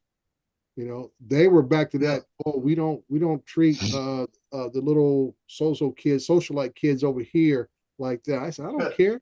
Everybody can be dangerous. There ain't no qualifying factors. You know, y'all sit there and want to make all kind of crazy stops on folks who you think got drugs in their car, have no evidence, and making unlawful traffic stops on a hunch. But then you want to sit here and play patty cake with the kids down here and have a little cake party. Especially when that crazy soccer mom maces you in the face and runs your foot over with the minivan. Yeah, like, treat them all the same. I say, hey, I'm gonna put you on your knees at least if I don't put your face down on the ground. You know, so they used to ride me kind of hard on that, man. It kind of got under my skin. I said, dude, I'm trying to go home every night. I'm not gonna sit here and say, well, I should have been, nice to that person and hard on that person. I said, just treat them all the same. They can never complain on me if I'm treating them all the same. Yeah, anybody can be a threat. That's you never it. know. That's it. You treat them all as a threat until you make the assessment they are no longer a threat. You're right. I always tell folks you can always de-escalate any situation, but once the fight's on, the fight is on. Yeah, you got it. That's it when it's the real right there. The real. It's like I tell these folks because I deal a lot of the homeless people now retrieving their goods because of the ACLU lawsuit that we had in our city. Is that if someone gets arrested, regardless they're homeless or not, but this is basically towards the homeless, and they have items they want secured, we have to secure their items for them within reason. So I have a storage area that these people come down and they want to get their stuff out. And I told the cops, I said, hey, make sure you fill out a property sheet. And I said, these people need to have a ID or something I can identify with. Because I said, if you don't have no paperwork, property sheet, or some type of ID, or you better, I'm taking pictures of them because I'm not letting anybody walk out here just skipping through here, telling me who they think they want to be and stuff. Because I treat it as a chain of custody issue. Because they want to come back and sue somebody because they said they had a couple $100 or whatever in their gear and now it's gone. I'm not going to get sued, and I'm trying to protect your butt. So I tell them officer, I said, make sure you fill out this property sheet order and stuff. And I tell you, we have the homeless advocate department in the city now. And I tell them the same thing. If you're going to store these people's stuff down in my area, you better fill out this property sheet in detail. Because I don't want to hear the madness about something's missing. Yep. What do they like? Fill it out and then they have the homeless person look at it and verify that basically it's they get right a copy. It's usually in triplicate. Everything's usually in triplicate. They're going to, I say the person who's the owner property gets a copy. I get a yellow sheet that should be taped, tagged, because they put everything in a large plastic trash can, totes and stuff, brand new ones and stuff. We bought brand new cans just for this whole policy thing. So they get to put all their stuff in this can. Gotta love California. Yeah. So this is the stuff that they get stored in my lap. They out here had a little demonstration, and they all sitting there patting themselves on the backs. This is what we're gonna do if they refuse to move. This is what we're gonna do next. And I got up and I said, I'm the tail end of this thing. I said, I'm the last person in this loop. And I said, this is what I told them. I said, they better come down here with some paperwork and some identification. If there are identifications in their stuff, I'm taking pictures of them and their ID when they retrieve it out of the stuff. Yep. Now, do they have to sign it? So, No. like before, See, they should make them sign it and say, yes, I agree. Everything that's here is here. Well, like I said, the That way they- circumstances you are would- different. The only problem with that, Justin, is like if someone's getting arrested, I don't, like I said, I'm not going to uncuff you to sign this document. Yeah. That's just the way it's going to be, And the last rule I told him, I said, I don't hold nothing past 90 days because I am not a fortified, certified storage facility. We are providing something to meet the legal requirements that we're held to as a city. Was that So what the anything past lawsuit 90 days pertained? gets dumped in the dump. So is that what the lawsuit said? You guys had to hold it for at least 90 days or what? Well, the lawsuit said we had to provide a storage. I told city manager's crew, I said 90 days, and I said my reason for that is we have limited space, and the second thing is I'm worried about infestation. These people, most people we're getting stuff from are coming from the streets, and they're not. Their stuff is not clean. I don't know what's in their gear, and I don't need to have a bunch of roaches and anything else crawling through my shed area. I was just going to tell you, go store it in your garage at home. Save some space. Yeah, that's okay. Yeah. Most of the stuff they bring in there, I can say every time I open that shed, man, it just reeks. It's like walking into a alleyway.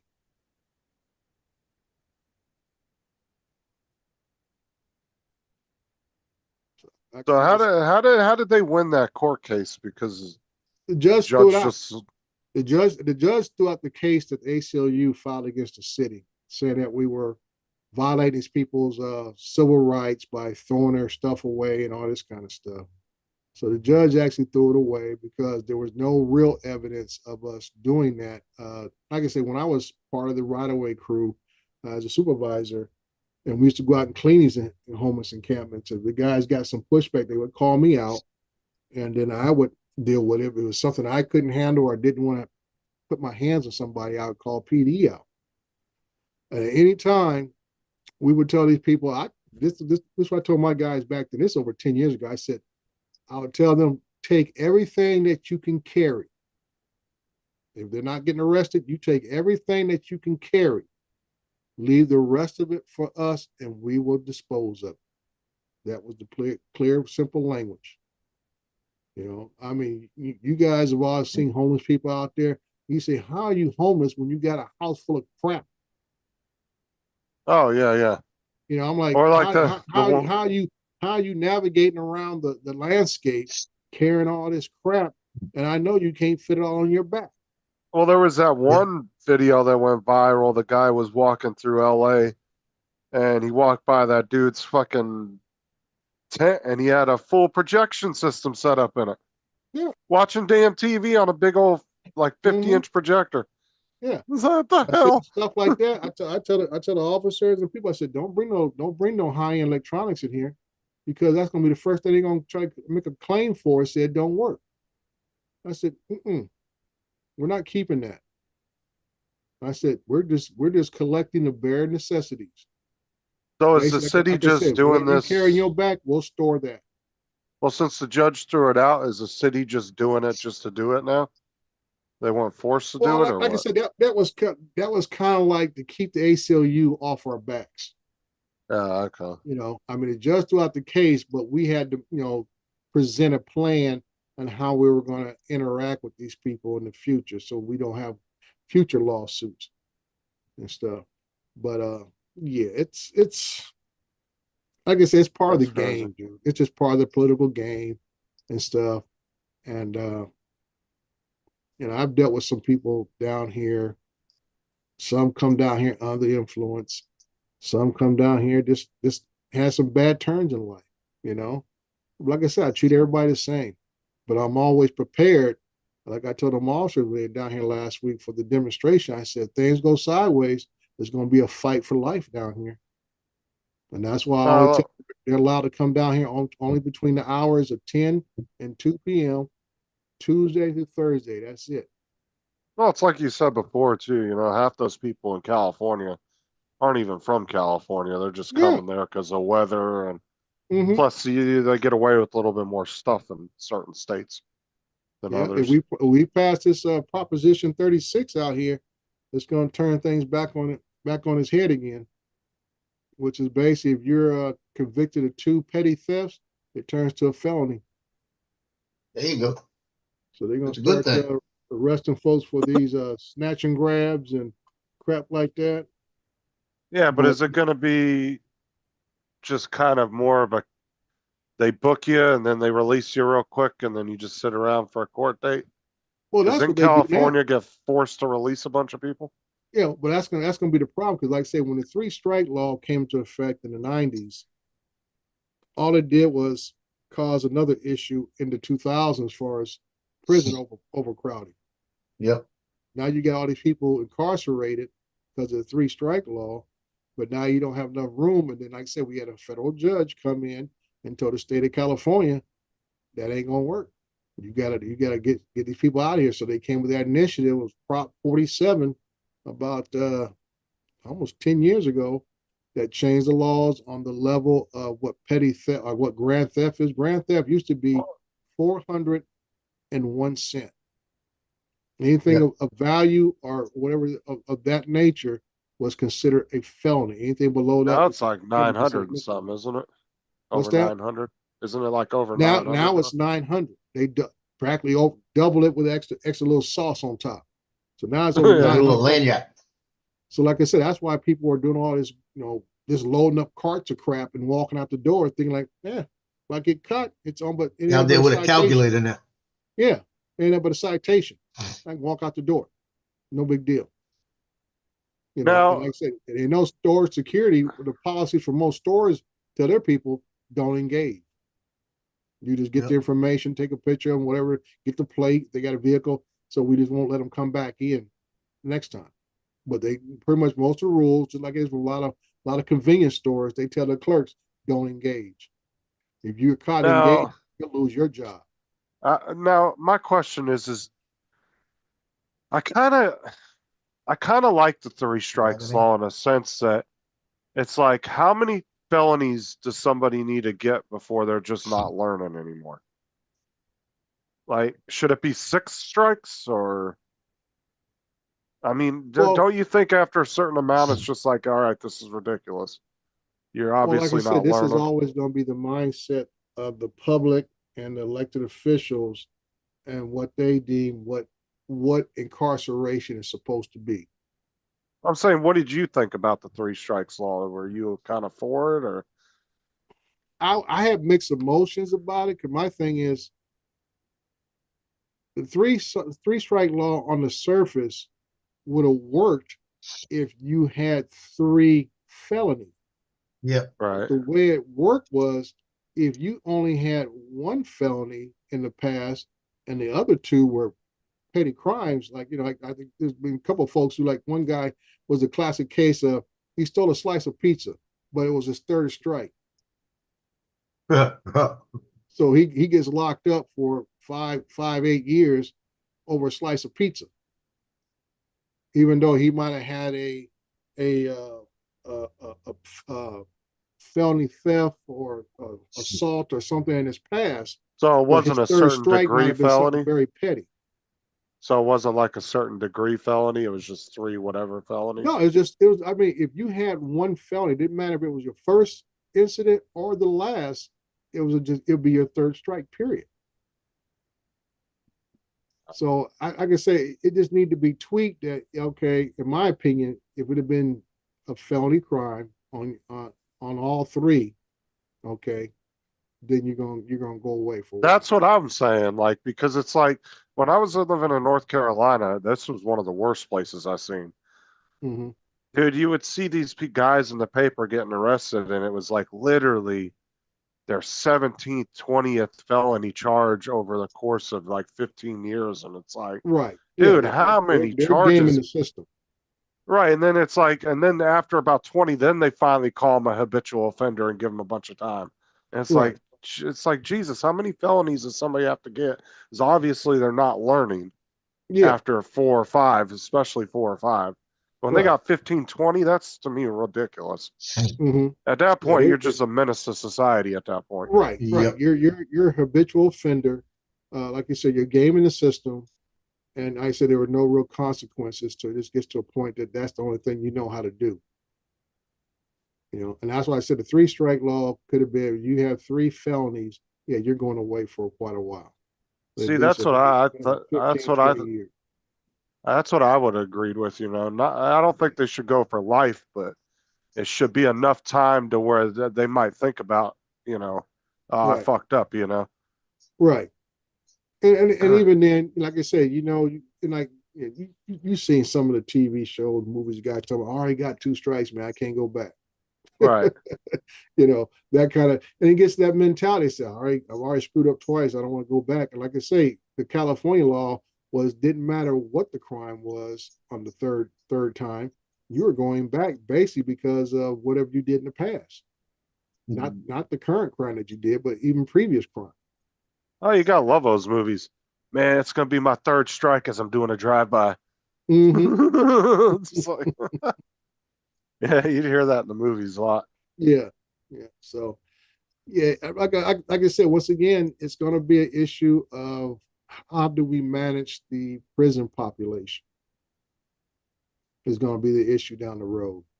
I mean, it all sounds good now, but what do we do with the road? Like I say, for a while there, for between the late 90s into the 2000s, being in prison work was a high dollar enterprise in the state of California.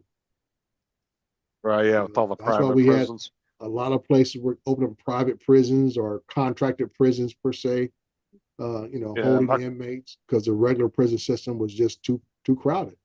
Yeah, my cousin lost his job. He was a prison guard back in, say, like 2008, 2009 or something, and they closed the prison down that he was working at. Yeah. It was a private one. Yeah, private facility. So that's what I'm saying. Things like, are we going to repeat that cycle again? All right. So, like I say, it's a lot of it goes back. Like I said, we talked about homeless people, and when I used to have to go out and engage a lot of people, and I tell folks all the time, that's why I'm not a fan of giving money to people out there on the freeways or in front of convenience stores and stuff, because now my attitude is, you're asking me to reach in my pocket to take something away from my family to give to you. So guess what? I need a little more information on who, why, and where, and because of your life. Okay? If I'm going to take something away from my family to give to you, guess what? I'm going to ask you, did you graduate high school? Why are you here? How old are you? Why have you not? When was the last job you ever had? Do you have a substance abuse problem? I'm in your business now, because now you're asking for financial assistance from me. So guess what? I'm in your business. Well, it's like, I expect the answer. When I talked to the lady that was running the what was it, the Salvation Army homeless shelter that they had in town here. It's now since closed, but she was telling me, she goes, everybody wants to say, oh, we need to do something about the homeless and stuff. She goes, but I'll tell you what, she goes, 95% of them, they don't want your help. She's like, and they don't want to come in here because we have rules that say they can't drink and they can't do drugs. She goes, and then at that point, they don't want your help. She goes, so there's really not a whole lot you could do except for force them off the street. But then legally, could you do that? I don't know. No, because then you're talking about the civil rights of individuals, right? And that's what the whole issue comes. That's why I say, if you want something out of my pocket, guess what? I'm now backing you. I'm an investor in your life, so I need to get a resume. But like you said before, I tell folks all the time, I said anywhere 90-95% of people on the streets didn't finish high school for whatever reasons. Okay. Don't mean that they're slow or like I say, whatever reason they had, they too much partying, too much in the drugs, too much of the alcohol, or what might have been home life, where things at home were just not consistent, where getting your education was a priority. This is step one of what usually gets them in that pattern of where they're at that time. Well, it's like you said before, we were talking about that. You said how, so a lot of them just want that freedom. They don't want to worry about bills and, having a license and cars. Right. Right. And So it's like I like, said, do we really have a homeless problem, or do we just have a bunch of people that just want to do whatever the fuck they want at the end of the day? and that's part of it. There is a certain percentage out there, like the lady said, Salvation Army's told you, they don't want your help at all. They like the lifestyle, or they accept the lifestyle that they're leading, but they know they need money to survive, period, in Right. our society. So like I said, they like the unaccountability part, where they don't have to report to nobody. I can still do what Yep. I do, get high, get drunk, whatever the case is. And that's why I tell people, I say, if you feel compelled that you want to help them in some kind of way, the guy's got a sign out there talking about, I'm hungry, need some food, whatever. I said, go into the store, go into the fast food place or whatever, and you buy them some water, buy them a Happy Meal or whatever, and go about their business. Well, and to be honest, there's a couple of guys I watch on YouTube too that go around and talk to these homeless guys. Mhm, And I know we do have a homeless vet problem to a certain extent, but I mhm. think there's a lot of homeless people out there that are faking being vets. And I think that kind of to tug on people's heartstrings a little bit. Of Not to say course. that they don't exist, but there's a lot of them where these guys go up and they'll actually question them. They'll go throw a whole thing at them, because if they are a legit vet, they're going to want to help them. I But tell you they'll what happened to go, me one time, Justin. I was, going to lunch. I was going to McDonald's, and there's a lady out front with two kids. Now right, that kind of got me, because now I know these kids are not responsible for what's going on. So I right, went inside, bought a couple Happy Meals, did a meal for the mom, brought it outside to them, and as I walk away, by the time I got back in my work truck, I see this grown ass man walk up, take the food from the kids, and he's eating the food. So basically, having the girl, the mom, and the kids out there was a ploy to pull on people's heartstrings, to get money or whatever. And this guy was just going to come up here and just take whatever he wanted. right. And that, and I've been that's, saying, bitch. well, that's the thing too, is like I said too, these guys, these couple of guys I've watched on YouTube, that's what they do. They'll go up there and talk to these guys as they're claiming to be vets, and they'll put them through a whole spiel where they can tell whether that they're bullshitting or not. Mm-hmm. And then if they feel like they're telling the truth, they'll actually help them. But a lot of That's times better than Bucky. they catch a lot of these guys in lies, Yeah. and then they Yeah. find out they're not really vets; they're just playing around. Well, They like I went said, to the store. today is even easier, because most of your guys who claim to be, especially Vietnam vets, okay, Oh yeah, a lot of them. they would have to be in their 70s or 80s to be a Vietnam vet. And you ask the guy, how old are you? Well, I'm 60. I said, you ain't a Vietnam vet, dude. You have to be at least 70 to be a Vietnam vet. Very simple. And like I said, that's why a lot of you guys are switching up, talking about, oh, I'm a Gulf War, this and that. I said, where'd you serve? Who'd you serve with? Where were you deployed to? You know. But I'll tell you, they catch a lot more guys lying than they do telling the truth. Oh yeah, oh yeah. And I And then can tell a lot of people. if they feel like they're telling the truth, they'll actually take them, and they'll want to get a copy of their DD-214, make sure they're Mhm, legit. And these guys mhm. will actually try to help them get off the street. Well, that's my whole point, is that there are services out there available for those who want to get off the street. There are services for veterans out there. There are services for families out there, like you say, Salvation Army, other groups, Goodwill. There are a lot of nonprofit groups that will assist you to get off the street if you really want to get off the streets. There are so many programs out there that are sponsored by local governments, county, state, federal level, that can get you cleaned up, get you back to what you want to be a part of our society. Like you say, people want to continue to do the same behavior that got them where they're at. And that's where, until that mindset changes right there, they say, hey, I can't continue to drink if this is what it's going to cause me to do or be. I can't continue to use if this is going to cause me to be where I'm at. I can't, whatever. Like I say, now, Yeah. do have an extra bit of compassion for women who come from abusive relationships where they don't have much of a choice. They were dependent upon a man to provide for the household they were in, and this guy just went right off the deep end. You know, beating the woman, beating the kids, all this kind of stuff, and their options get very limited. Very limited options. Yeah. Hey, Paul, when you come on later, instead of being in the chair, put that in your chair and sit on the side. Well, and too, I Dusty, was look gonna how say many we can homeless. reserve you a spot on Art Carlson's art show. He likes playing with the dummies and stuff. Well, that's all I'm Well, saying. That's better than Bucky. Yeah. Him and Lon.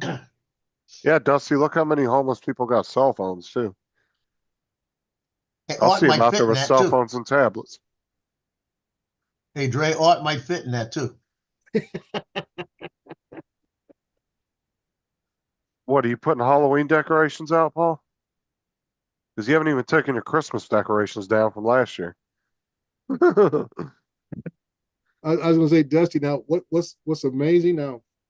You know, every I would say just about most cities in America have a homeless people, and I mean, like, I remember my dad telling me when he came out here to California, they were staying in L.A. area, and Skid Row was around then.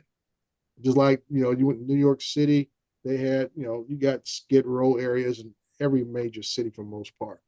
So homelessness and people who, you know, find themselves on the streets is nothing new in America. But what gets me is, depending upon what city or what that you're in, there is a difference in the level of what the homeless look like. And I found this out a couple of years ago when my wife had take a little small conference class at UCLA. So we stop in Beverly Hills to stop get a little breakfast, and we're sitting there, you know, we're ordering a little something. We see a guy coming through, and didn't look half bad, you know, and everything, but it wasn't for my exposure to different type of people from the streets. My wife never would have picked up on it, because this guy looked like a regular citizen for where we're from. You know, the pants looked pretty decent, shoes wasn't all worn out, stuff like that, and he didn't look real dirty or anything. But it was some of his behaviorisms that caught my attention. And I was just telling my wife later on, I said, that guy would look like a regular citizen in San Bernardino, but in Beverly Hills, he's homeless. Yep. You know, so I'm like I said, it just like it just kind of baffles me. And like I said, now that I would say it's a national outrage, because homelessness has reached into the upper middle class to so-called rich areas of our communities, and these people are just beside themselves. Like I said, homelessness, street people have been around ever since we've had communities in America. You know, like I said, you go back in history, even back when the folks showed up here I off didn't, cool cat. and stuff.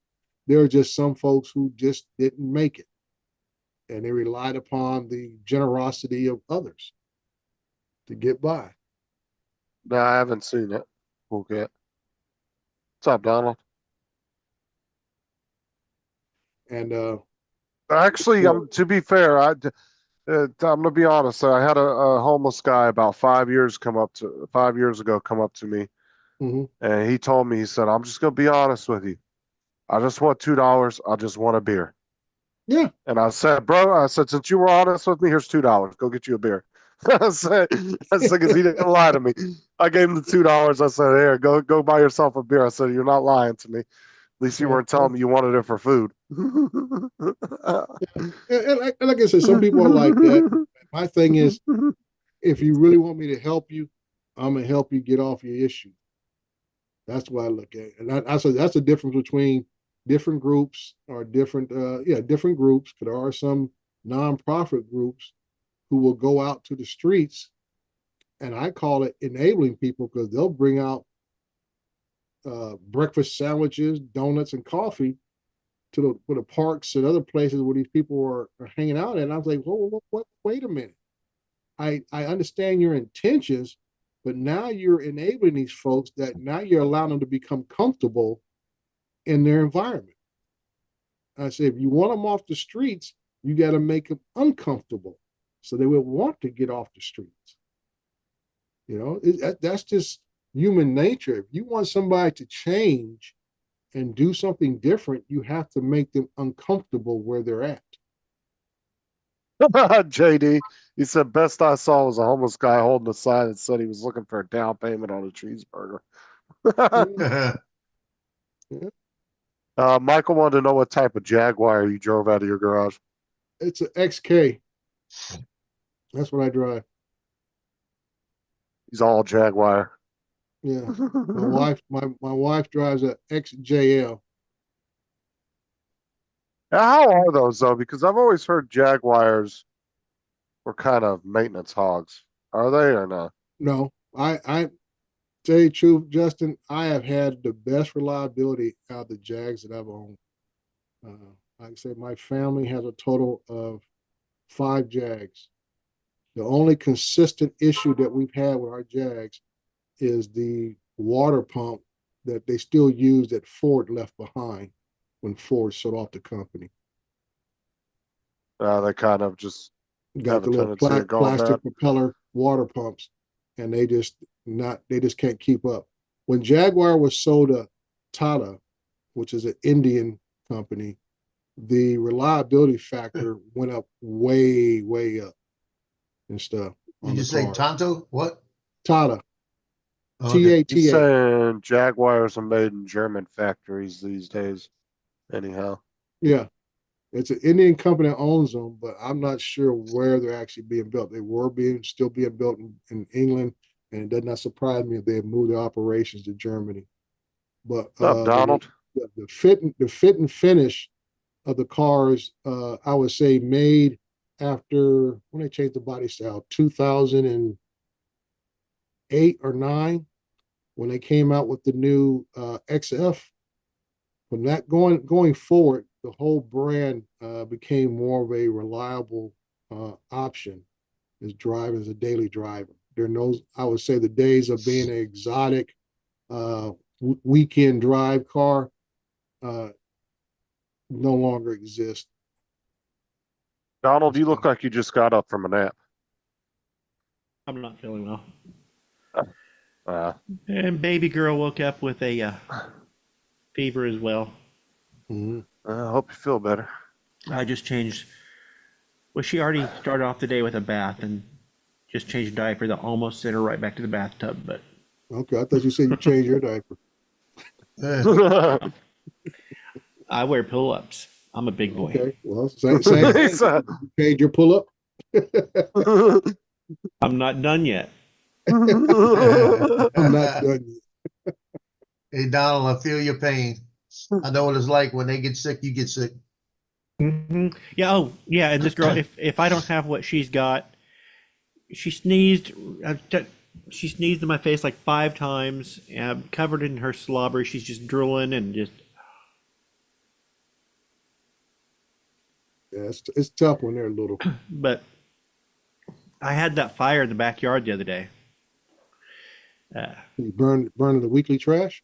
No, I was out there. I had just a little fire in the chimney going and went inside real quick. My wife got home. I went inside, went back out, and a piece had fallen out onto the dry grass. Mm-hmm. And I go out, and there's a circle that is, and I just popped in for a second and came back out because there was a circle that was around about 7 foot wide and growing rapidly outwards. So I had a little container, an old coffee container out there that I used to water my plants, and I grabbed it and was grabbing water out of the goldfish pond and running around the circle here as it's getting larger and larger and throwing just a coffee container worth of water. It's like, oh my God, I'm going to set the neighborhood on fire. I got slowed down enough to run and grab a hose. Wish you had that on video. I don't know if Justin's old enough where he lived where it's like that, but I know Paul and Joe remember where people used to burn their own trash on our property. Oh, yeah. No, not in California, dude. There was always Yeah, a no even in burn. Yeah. California. Yeah, they Yeah, you still can- do it I'm in saying when I Folsom and was places growing like up- Abita. When I was growing up, you had to have burn permits for everything, and trash would have been a big no-no. Yeah. No, back in the I think up until the I would say maybe early 70s. I know, like I said, I know in the 60s it was still common that people burned their trash because you didn't have local pickup in all areas of where people live. So they Would have been Yeah, before and me. it They depends had on a what it pit, or is. they We had still a do brush large piles. can, 55-gallon can. They would Yeah. burn the trash every week. They do that in Folsom and Abita still because they Mhm. got some rural routes back there with no trash pickup. And they Yeah. got a couple of 55-gallon Yeah. cans and they just throw that trash in there and burn it. Yep. And the other night, whoops, just about a mile away, and this was before my fire, so it wasn't related, but we had a That's a fact.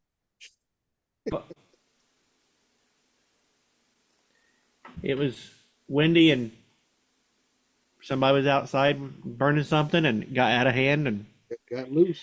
that could have been my fire if I had been just maybe a minute later. Hmm. Because and I breathed in so much smoke. And that's what I thought this was at first last night. I thought, man, I must have breathed in more smoke than I thought last night. And I had a little tickle in my throat yesterday. It wasn't a full tickle, it was just a test tickle. And It's a testicle. but I had a little tickle in my throat, and I was like, I think I might be getting sick. I woke up this morning and it's just my sinuses. And then Haley, my daughter, came up with baby girl and said, yeah, she's running a fever. It's like, oh no.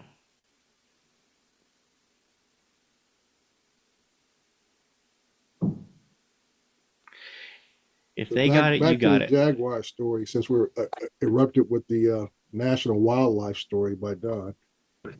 What?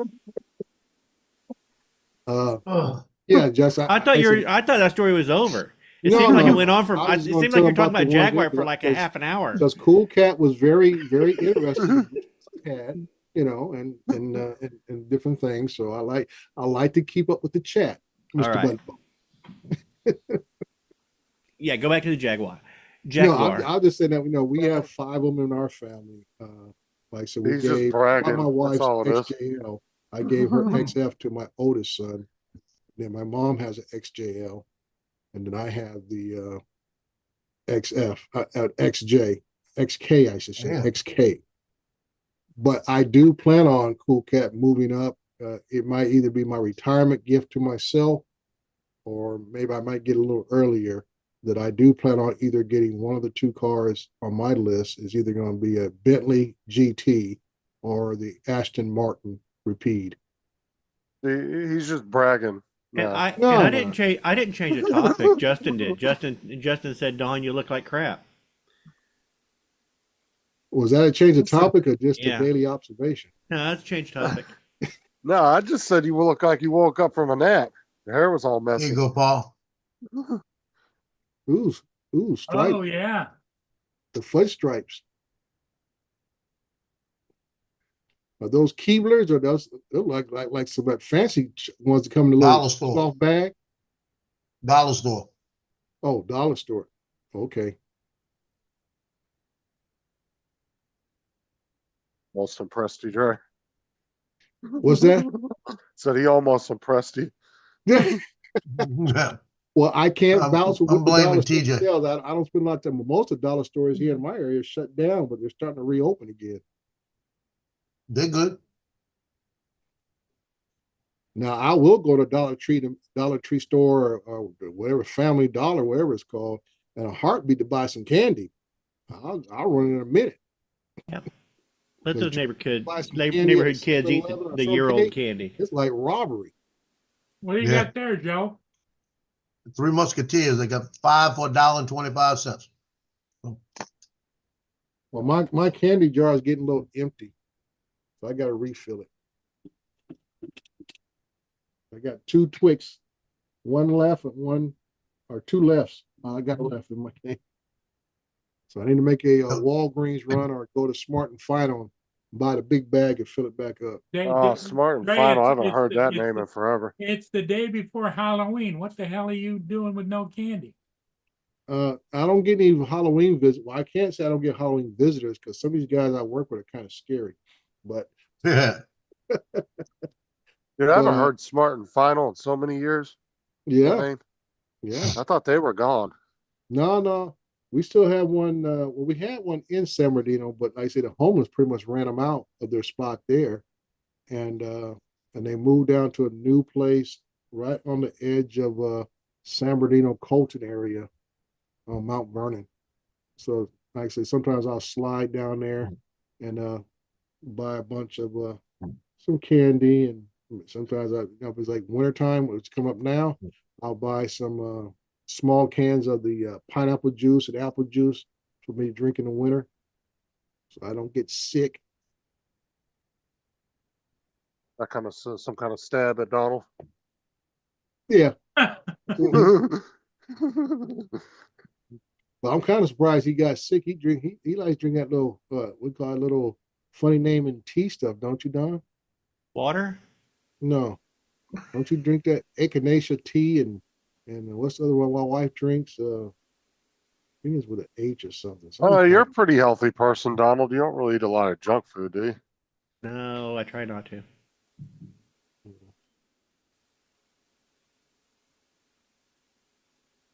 Do you, Any do you word drink those? today on Was the it new job, kombucha Donald? drinks? I was told they'll let me know by Friday, Okay. but I got a call earlier from the local person who's not in charge of the hiring, but she said that her higher up told her to give me a call and tell me not to get worried. They still have steps that they have to go through for legal purposes, Mm-hmm. and that she'll let me know by Friday. So they have not. But submitted apparently, I've you got a an fan club. offer of employment. A Not letter? yet. Okay. Not yet until Friday. They'll let me know. He got But he got an invitation, Dre, to You got apply. yeah, but she says that everyone that she's talked to are fans of me There you go. from Must when I be a worked there small before. group. So No, they don't people- know about fisheye, right? It's people. No, it's people who have worked with me. Like I said, it must have been a meeting in the broom closet or something. I don't know. But we They're gonna love say you. fisheye. Oh hell no. Nope. These are people who dealt with me professionally. That's good. Did you I hope piss it Stray goes off for you, today man. or something, Donald? Because he's just on the attack on you today. He's I usually don't- attacking I me. don't- It's probably because predators always try and take out the weak of the herd, and I'm under the weather today. I don't hold it against him for being Of course. an opportunistic predator. Of course. Opportune- An easy kill's an easy kill. Yeah, you got sometimes you gotta eat. That's right. And he's working too hard for the meat. What do you want? Hey, even lions get sick. Don't piss us off. Logan comes up and he looks at me and I said, "What do you want?" And he goes, "What? What?" Why are you telling me that? Oh.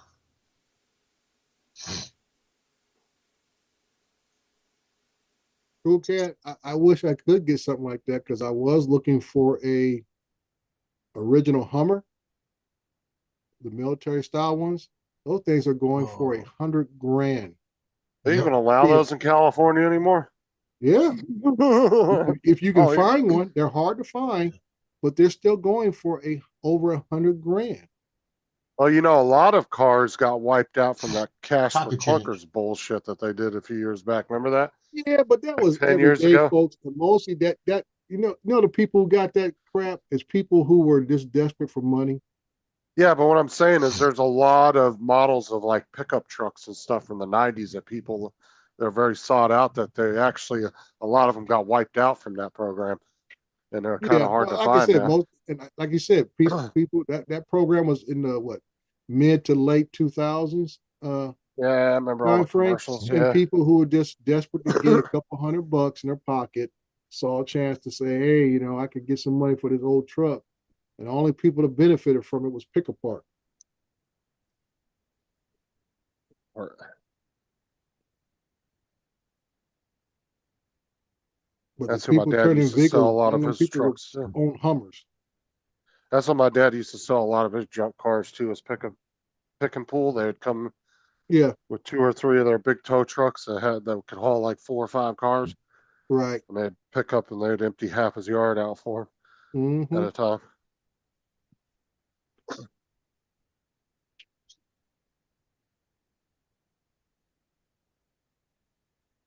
Best time to go to pick and pulls when they do those deals where it's one straight price and whatever you can carry out. You'll see these people carrying a whole damn motor and transmission on their back, struggling like a motherfucker. Yeah, there was that one guy carrying out an entire front end, I believe, on that last. Yeah.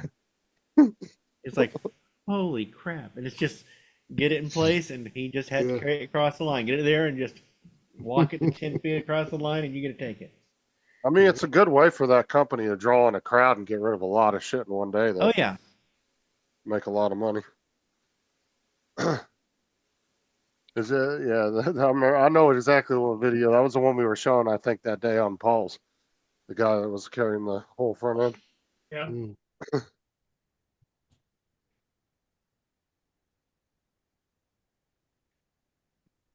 That was a pain in the ass moving all this stuff around.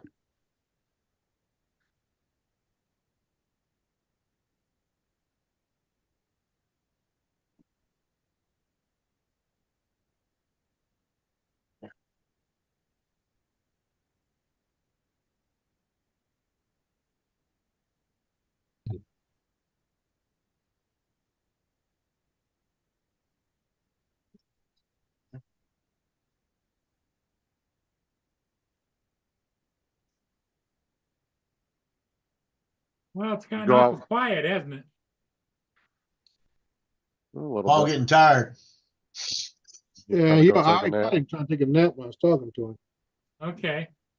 He took that as an invitation. All I right, know. I'll go take a Okay, nap. thank you very much, Dre.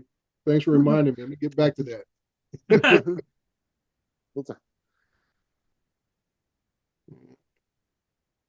Joe's still going through all his photos. I'm finished all that crap. I finished printing my envelopes. I'm putting up some posts on videos that went out that I haven't done.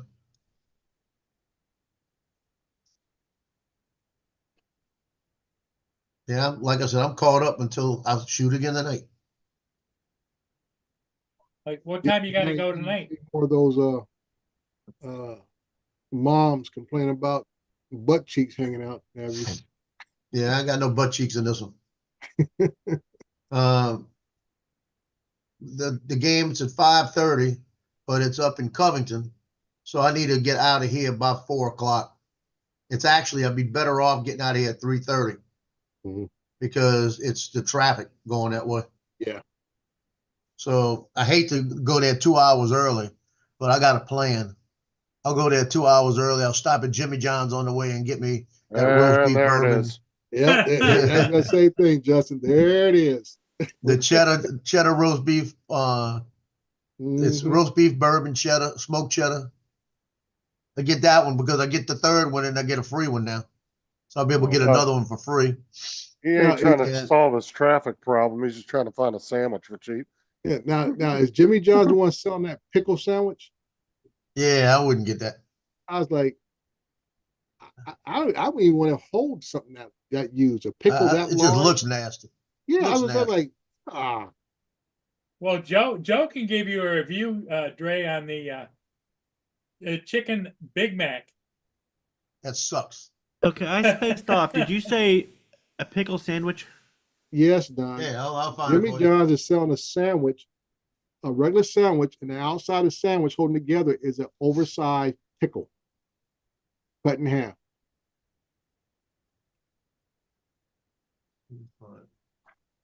See if they can show it. It's got all the other ingredients stuffed inside.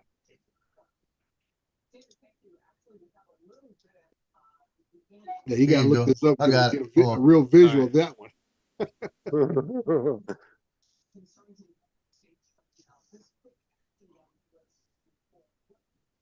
Did you come up? It didn't come Nope. up yet. Huh? There we Hold go. on. There it is. Turkey pickle witch. Holy crap! It is a pickle. Yeah. It's an actual It pickle. can't be that big. It has to be just like a little mini. I could see people liking that though, because there are people out there that are big pickle fanatics. Like my I daughter couldn't would do it. probably eat that. I- She loves pickles. I like it too. It's just that there's no real friction on a pickle. You would think it would Well- slide a lot more. Oh, And good. that's, Yeah. that's my point, Don. Is like That's the one right As you- there. as you eat a pickle, it becomes juicy, slippery. Yeah. Oh yeah, a pickle is both a food and a drink at the same time. Yeah. Yeah, Dre. Nobody- That's the one right there, Dre. And I love pickles. Smoked I Cheddar love dill Bourbon pickles. Club. Got a little sriracha on it and everything. Got a little kick to it. Oh wow. That is a good sandwich. Now see, my wife's not a big fan of Jimmy John, but as soon as you said that sriracha and stuff, she'd be like, she said, I'll be Yeah, they got tasting that in thing all turkey, night too. long. And they got I, turkey one too. Heartburn. Dre, And I this got thing right here. sent home from the Mexican restaurant that I shot yesterday. I got sent home with some. Oh yeah, he had a to-go bag. The guy, he had some queso habanero, and the girl, we had her do the chip. She dipped the chip, and we had to do another cut. So she was looking for a place to put the chip. I said, I'll dispose of that, and I took it and I just ate it. And I told the owner, I was like, ooh, that's good. It had just enough. It tickled the back of your throat, and I'm like, I can tell that's a building heat, and I guarantee if I sat down with some of that, Yeah. you would sell some beer because it's one of those building heats that you just keep. It's not a lot, but it just keeps on going.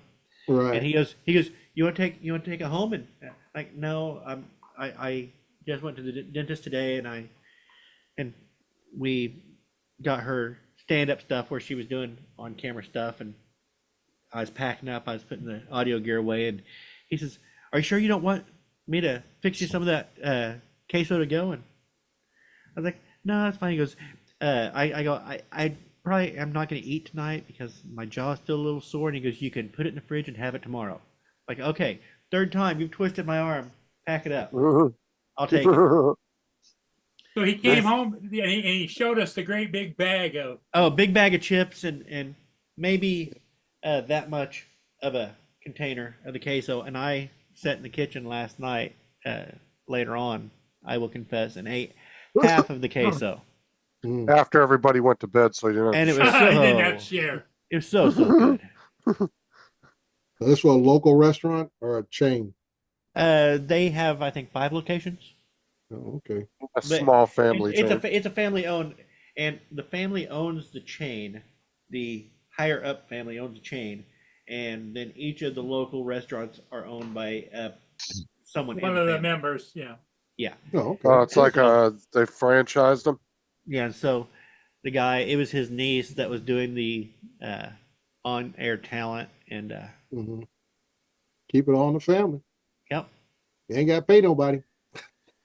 nope. Just Don. No, I mean, yeah, Don got paid, but I'm just saying this I tell people, smart businesses, and I don't want to pick on any particular minority group, but I know here in California, and Justin will probably verify it. Who runs donut shops in California, Justin? Usually Middle Eastern. Asians. Oh, yeah. I was thinking Asian. different. Yeah. And no Asians, time, and yeah. I say you can go in there any time of day, and it'll be mom and dad, or it'd be mom and dad, or a daughter, or even a son. And if they got little kids, there you'll see them sometime in the back doing homework at the shop. Yep. Because sometimes I'll be running the register at the front for customers. Yeah. And I always tell people, I said, if you want to start off with a strong business model, don't hire employees. You put your family to work. Yep. When my Well- uncle owned those bakeries in California, all his kids worked at them. it 9 takes buy-in from the family.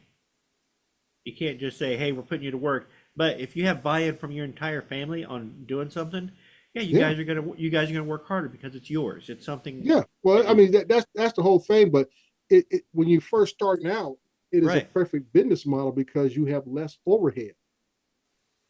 You know, you ain't got to pay no employee tax.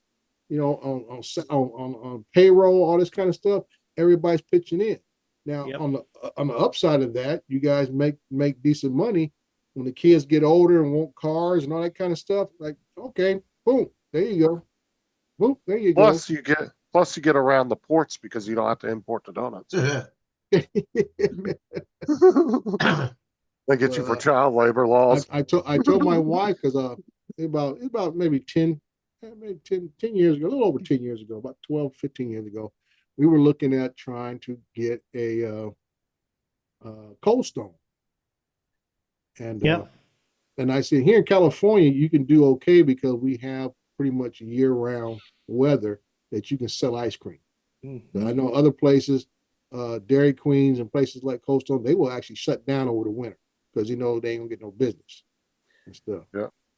But we looked into it. Matter of fact, we had two friends that had a couple stores, and they got out of it. But the problem is, the one set of friends, they got the stores and they kept all the employees, so they had that large overhead right away. Yep. You know, trying to pay payroll and all this kind of stuff, and they had two stores. And I'm like, wow, don't want to do that. You know, and I was always telling my wife, I said, that's always been one of my goals is to own a store. That's why I'm doing this drone thing, that eventually I may become a reseller if all this, stuff in DC sorts its way out.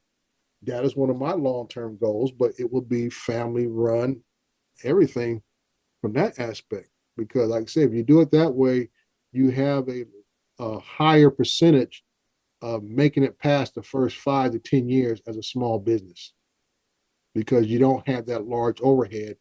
And like with franchise, the same way. If you don't have enough family members to fill those slots, that means you got to hire people. Well, the restaurant business period is one of the roughest ones to get into Oh yeah, because restaurant they business. literally say like 95% of them will fail in the first year. Like it's rough. That's a Yeah. really rough business to get into. Yeah. You better have a solid business plan. You want to go into restaurant business. Mm-hmm. And you don't need to hire anyone. You just need to go to the wife and say, we need more kids. Like I said, that's how we get around the slave labor thing at the thing. We just use the children.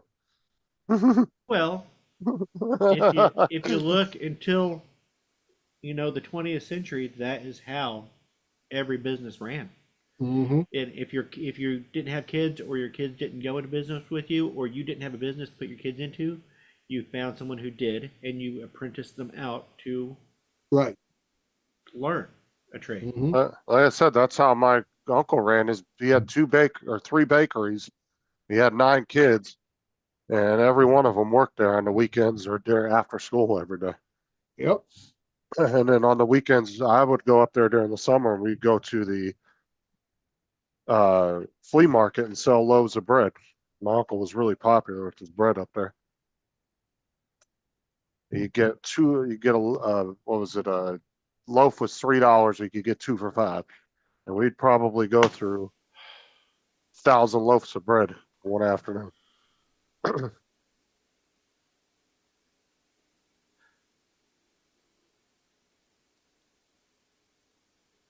Just yeah, when I thought we might be shutting down, David pulled us back in.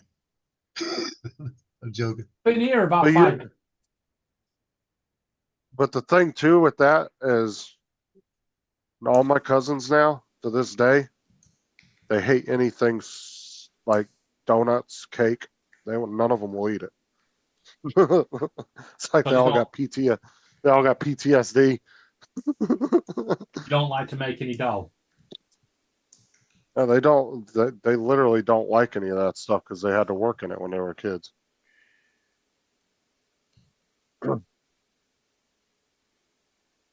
That's fucked up. All right, that's for that.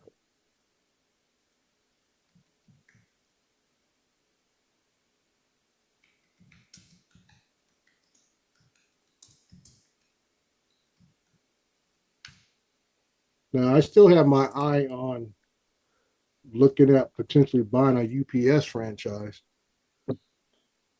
One of the stores. Yeah. Are those pretty good to get into or what? They're expensive to get into. You don't need about I want to say almost $1 million in cash capital to get into one. But like I say, location is always key. And I that thought- might even mean What UPS stores, you just needed a brick wall, yeah, and a parking space so people can pull up and launch it over the wall.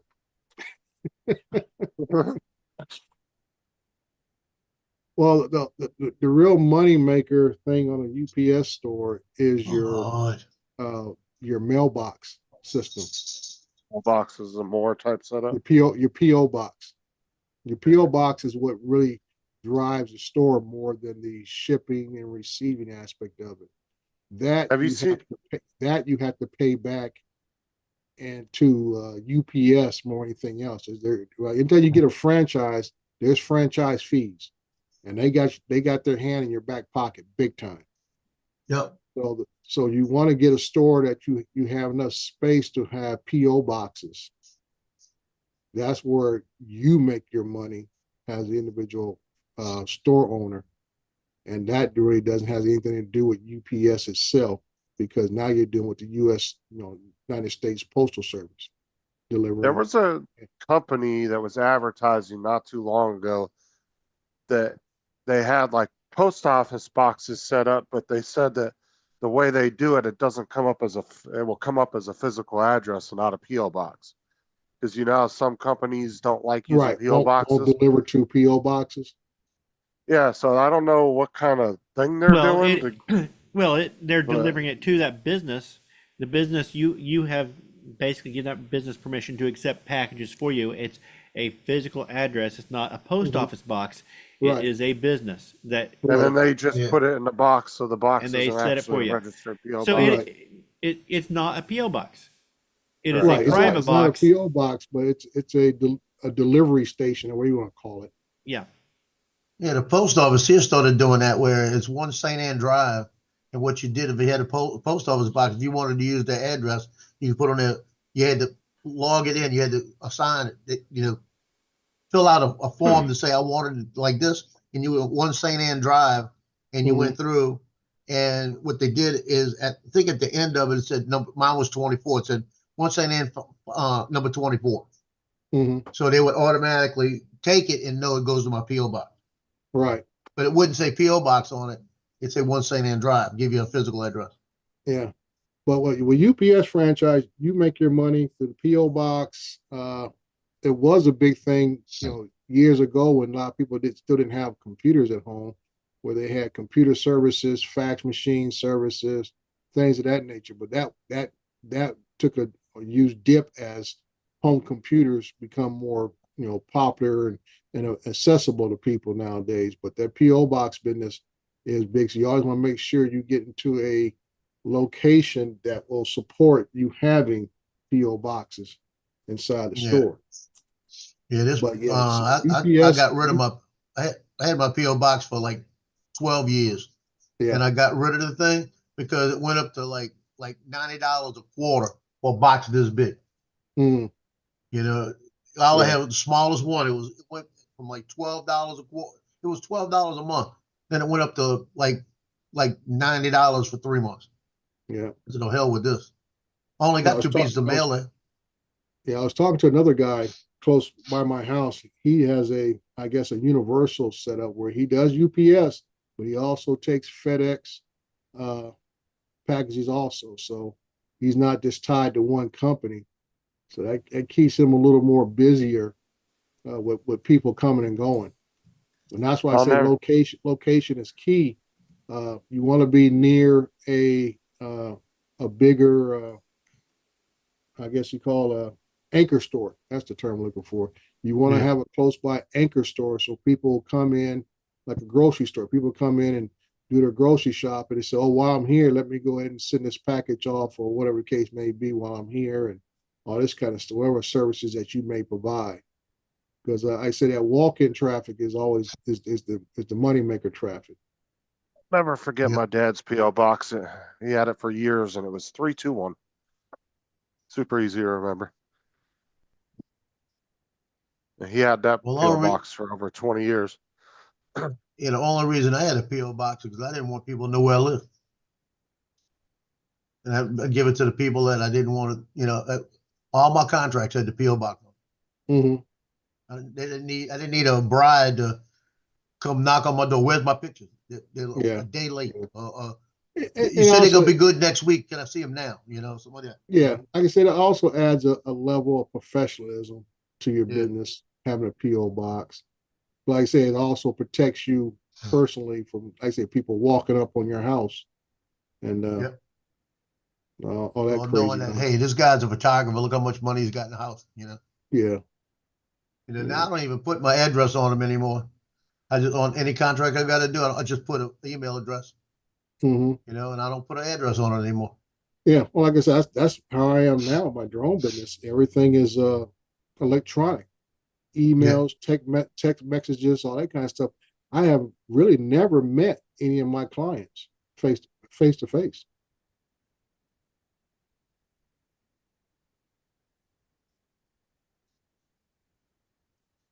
I Paul.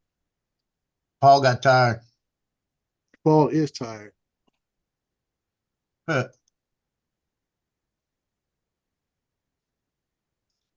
There you go.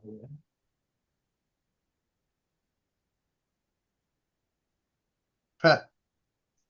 I don't know, Dre. I think you'd throw them off anyway. You know, they'd be expecting some drone pilot to show up, and it looks like John Wick's coming to fly the drone for him. What the hell's going on here? Yeah. Oh man.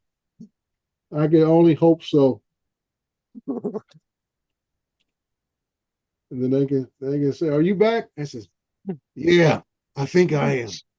I think I am. Back from lunch, I think I am.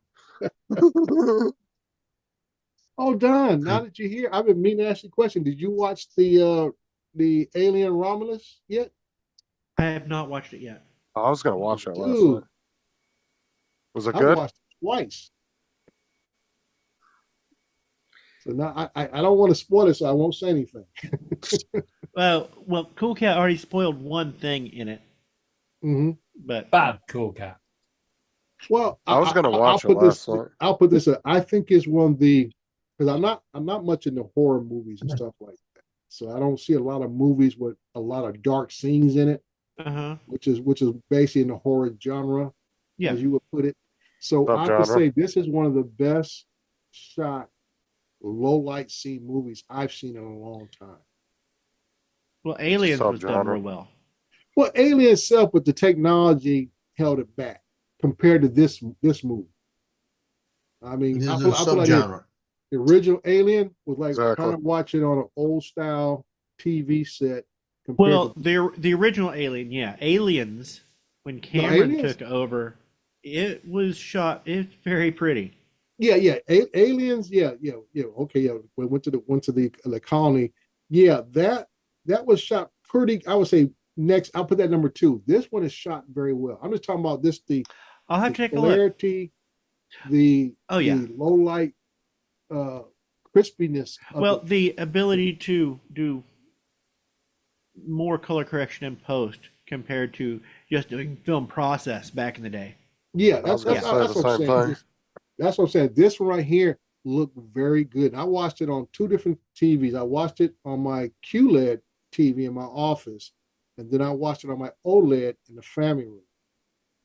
Now, the biggest difference, the QLED, I would say, is oversaturated in a lot of its color reproduction when it shows movies, DVDs, whatever the case may be. The OLED looked natural, like it's film-like. Look more film-like. And like I say, the only thing about my family room is that, I got those 2 SVS PV 4000 subs in there, so you felt everything that happened in the movie. I got the 5,000s. I heard you, Justin. I will put it on my list. Well, Matt's not here to bullshit you, so I figured I'd take his place. Yeah. and stuff. You know, But, Matt would tell you he's got the 6,000s for review right now.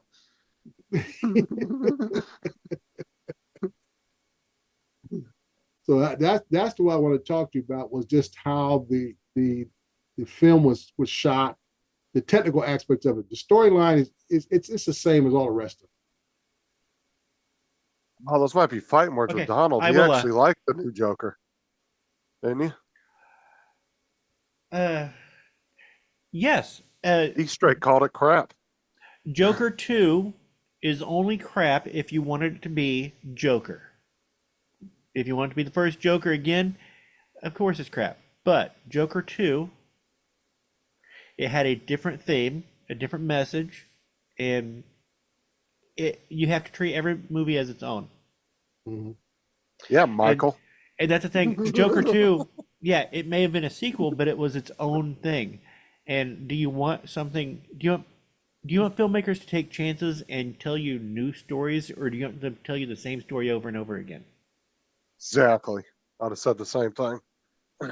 Right. Well, you kind of want both, right? No. David, the kinda one want day both. I'm home and you're not live. Definitely not live tonight. I know. Dre, I will.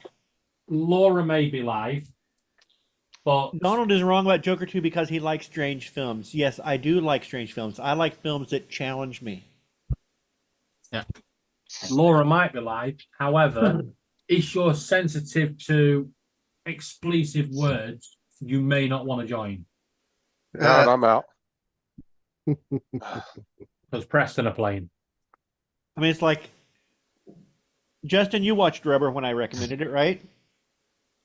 Yeah, I watched it. It was weird as shit, but I Totally had to sit weird and ass watch it. movie, but it was a decent, interesting movie. It made you think, right? Yeah, I had to definitely sit and finish watching it. Dre, have you heard about that one? Which one? Rubber. No. It's about a tire, like off of a car, that becomes homicidal. It's a psychic tire that travels around, and yeah, it is the most bizarre So thing weird. you'll ever want to see. But it's an okay show. But it is an odd show. Yeah. Well, it's one of those. I got to be really bored on a Saturday afternoon to watch something like Well, that. but it's one of those things, Dre, you start watching and you're like, what the fuck am I watching? But you kind of want to see the ending of it, the conclusion. I was going to tell you, Justin, season 2 of Lioness started this week.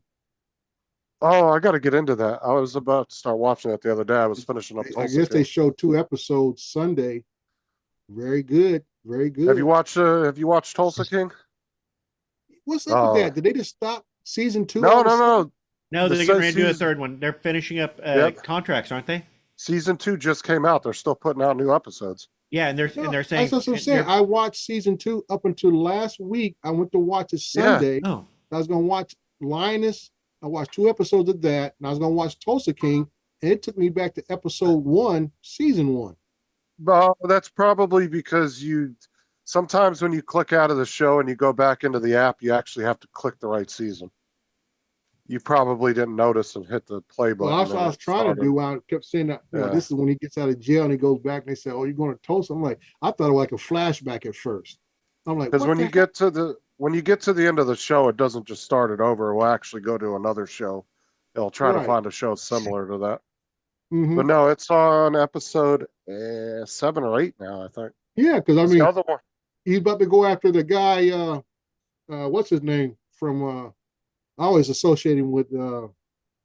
That's the second season is fire. Yeah, the second season's jumping off, but I always associate the guy that he's about to go after with the 10-episode war thing. Thrasher. What? Is it the Thrasher dude or whatever his name is? I don't know about Thrasher. This guy he played Lieutenant Compton, Buck Compton, in the war thing that Tom Hanks and Spielberg did together about a decade ago, 15 years ago, actually. The Band of Brothers? Band of Brothers, yep. That was the good. guy played Lieutenant Buck Compton. Yeah, you know what I'm talking about. Yeah. I just rewatched that series about a year and a half ago, and I usually was- watch it every Veterans Day weekend. I was gonna say I kind of watched it, and I didn't really watch it tight when it was first on, and I rewatched it about a year and a half ago, and it just drew me in. And man, HBO. What was his name? Bud I Compton. can't think of his real name, but his name in that Band of Brothers was Lieutenant Buck Compton. Into the But yeah, that was a great. He's been in quite a few movies since and other shows. I but would that was that his breakout show- role.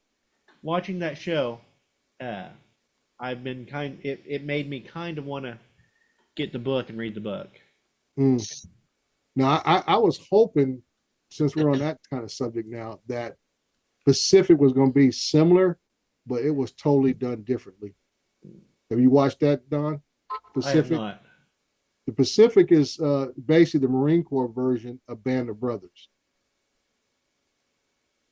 but it's more of a personal story than it is a I would say Band of Brothers is almost like a documentary type film to me, where they show these group of individuals go through their training and everything else.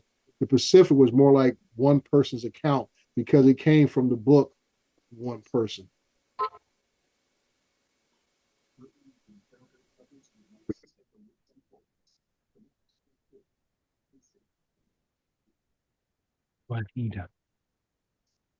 Neil McDonough. Yeah, Neil Yeah, McDonald. Yep, that's his name. Yeah. Yep. And he's been in a lot of stuff. Yeah, I can say he's been in a lot of stuff. I mean, for him to, I say a breakout role, I think Band of Brothers was kind of like his breakout role. Because I don't remember him being in much anything else before that. He may have been in something. Just like the guy that played the lead after he did Band of Brothers, he was in that TV show where he played part of Millions. Homeland Security. Oh no. They all went on to do all kinds of good Yeah. stuff, and a lot of there's quite a few walk-on roles of people that just wanted to be in the show. Mhm. It came on for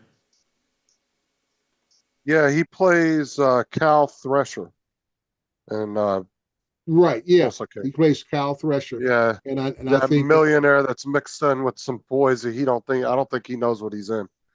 well, We I don't think understand he it. doesn't know the depth of Manfredi's level is. Well, And I you're don't about think to he knows find the out 'cause- depth of the. You could tell he doesn't know the depth of the guys he's working with, the Asian guys. Oh yeah, he don't know. Yeah, he think they're all like slave labor. You just shut up. You just foreigners. You don't know the ones that cut his throat before he even blinks. That's why I say he's a rich guy who thinks he's badass Right. and got mixes with some people, but you could tell whenever that Asian dude would go off on one of the workers, yeah, he would his face was like, oh fuck. Like he Yeah. had never Oh, seen nothing what- like that. What Yeah. the hell's just happened? Why am I the host? Because Paul Joe left. made you the host. Paul left. Paul made me the host. I gave it to you because I'm not responsible. Paul was falling asleep. Right, well, I'm gonna make you all co-host. Yeah, so I say, man, Freddie's about to go after that dude. That's why I wanted to watch it so bad because also the young black guy's dad blew up in that SUV on the last episode. Oh, I know. I felt bad for the dad. Yeah. I really liked the dad. So that's why I was kind of interested and wanted to see this episode and see the follow up of what's the deal. Because this young kid has been biting at the bit to get really deep into the mob life. And now So he's it's got on motivation. Episode 7 right now is what's out. There Yeah, 'cause should now, be, now, I now think, the young 10 kid's got episodes. motivation to want to get deep in the mob, but he gonna realize you on the wrong shade of brown, dude. Well, season 1 only had 9 episodes, so I'm hoping we'll at least get 10 out of this season. Because if you notice, shows they're not doing 20, 25 episodes a Well, season anymore. that's Game of Thrones did that to everybody, man. Now it's 10 I'll be episodes a surprised we season. get 10 out of this one. Usually they're gonna cut I'm us off at hoping we about do. 8. Usually If you between look, 6 and 8. if you look on Paramount and like Netflix and stuff, the average season will be 8 to 10 episodes. I'm hoping we can get 10 out of this season. As a host, I must inform you, Geets Farner said, spoiler alert, motherfuckers. Oh, Yeah. I'll send you the entire script if you want, Sean. Here, let me go Yeah, and email that to you. and Michael wants to know what Mm. movie is this quote from? Open your mind, and name the character. And I'm letting him know it's from We Can Remember It For You Wholesale. Willy Wonka? No, Willy Wonka. actually, the short story that it was based on was We Can Remember It For You Wholesale. The character is Quado, and that was from Total Recall, the original. Oh yeah, yeah. Shouldn't have been listening, Sean. When we start getting into movie talk, that's when you tune out the live stream. The spoilers Well, I will didn't- come. I try my best not to be a spoiler. All I talked about was all the previous episodes. If you ain't been watching Tulsa, that's on you. Yeah, wait till you get to the part where he rips down the windmills.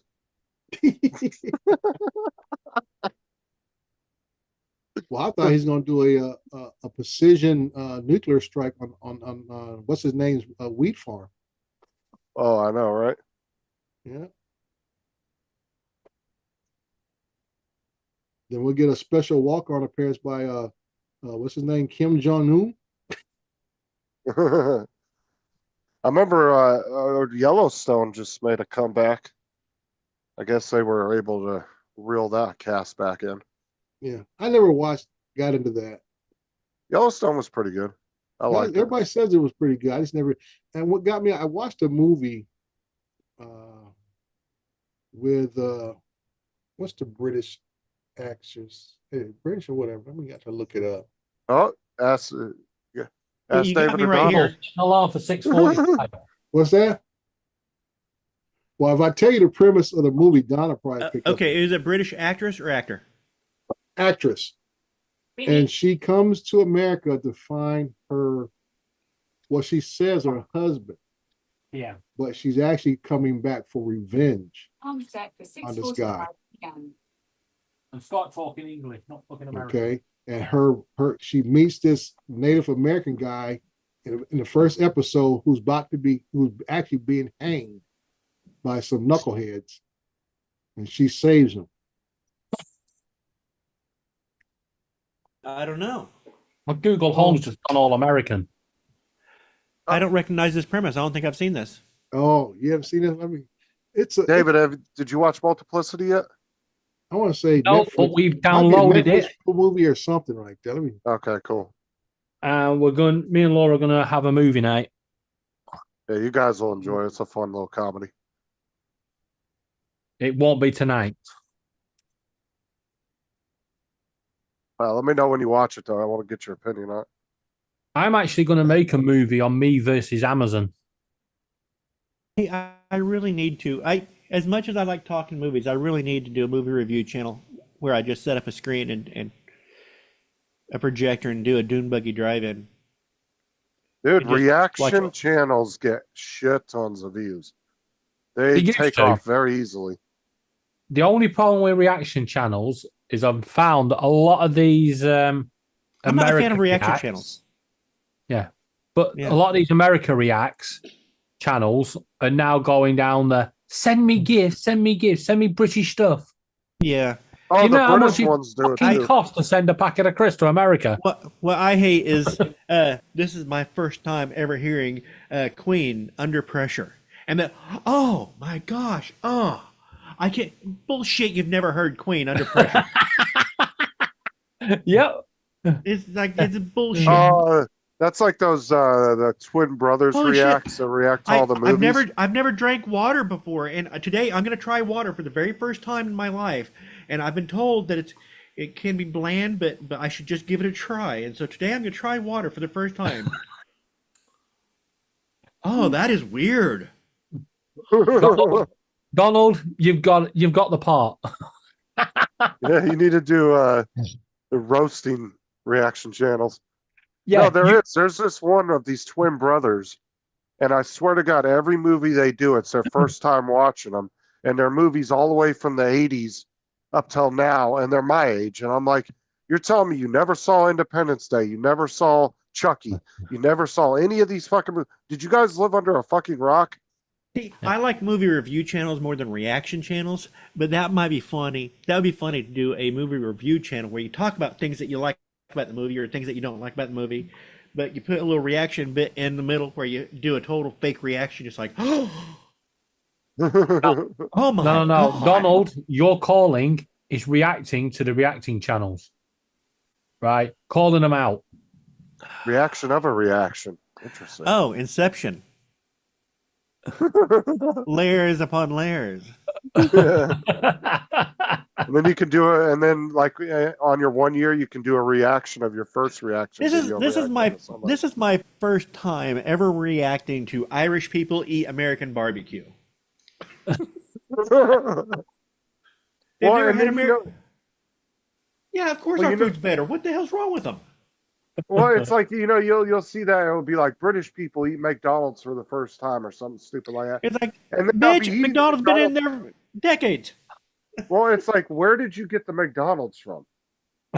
Yeah. If you're in that country and it's your first Yeah. time ever eating it. Yeah, we're gonna give these English kids this fast food. It's like, okay, well, yeah, it's stupid. Okay, Yeah. I found just it, like- Don. It's Yeah, called there's the one- English. Yeah, there's one guy that reacts to English stuff, and he reacted to the British plug, and he claims he's never seen a British plug before. However, if you actually go back through his videos, he's reacted to the same video about 6 times. Well, yeah, You know what's funny is Dre was trying to remember the name of the English actress. thing for Donald to remember, and it was literally named the English. Yeah, the movie's called. Movie called The English. The English. I've never heard of it. Yeah, it's a good I'm trying. They make it sound like it was a series or something, but I could have swore. Maybe it was a series of movies, and you just Oh, happened Emily to Blunt. watch one. Yeah, Emily Blunt plays the title character. Okay, and this is on Amazon.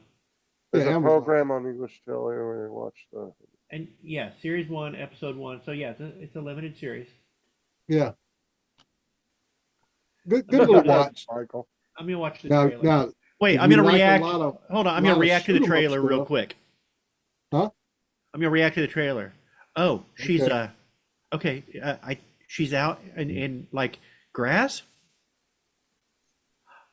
Huh. I think it's a western. Okay, yeah, riding a horse. That, I think Donald missed his. what is a calling. Native He American should have been doing wearing active. a Union soldier's uniform? Did He used to Native be a Americans scout. fight for the Union? No, see, Oh, he's being hung up. Oh, he must be a bad guy. They shouldn't be laughing like that. Oh, she's British. She doesn't like that shit. Oh yeah. Yeah, we need a badass woman in movies. This is awesome. Oh my God. There's two. Oh Donald my missed God, I his can't calling. believe this. He should have been an actor or a politician. Or both. Oh, Yeah. Hey guys, I'm gonna you do jump not, off. you do not, I'm gonna try you to do fly not before double I go cross to a that game woman. You do tonight. not double cross that All woman. right, Catch you later, That's Joe. usually what you do when you put a drone I'll in see the air. y'all later. Catch you later. Oh, and then okay, so he can fight. They both so they join together. Oh, Oh, he's yeah, diving in it's bullshit. I can't keep up with the energy. It's stupid. Hey, another one that if you like action westerns, I have to recommend The Harder They Fall. Right. I'm sorry, guys. You guys are in full conversation. We've got 9 people watching. The chat's very popular. I'm going to call it. Did you see?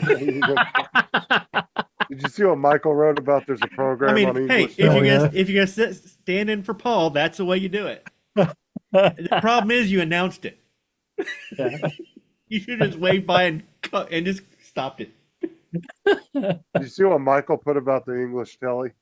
Did you read that? He said they went full circle.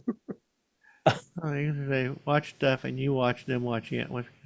Yeah, that's right. It's right after with kids watching kids play. My granddaughters do that.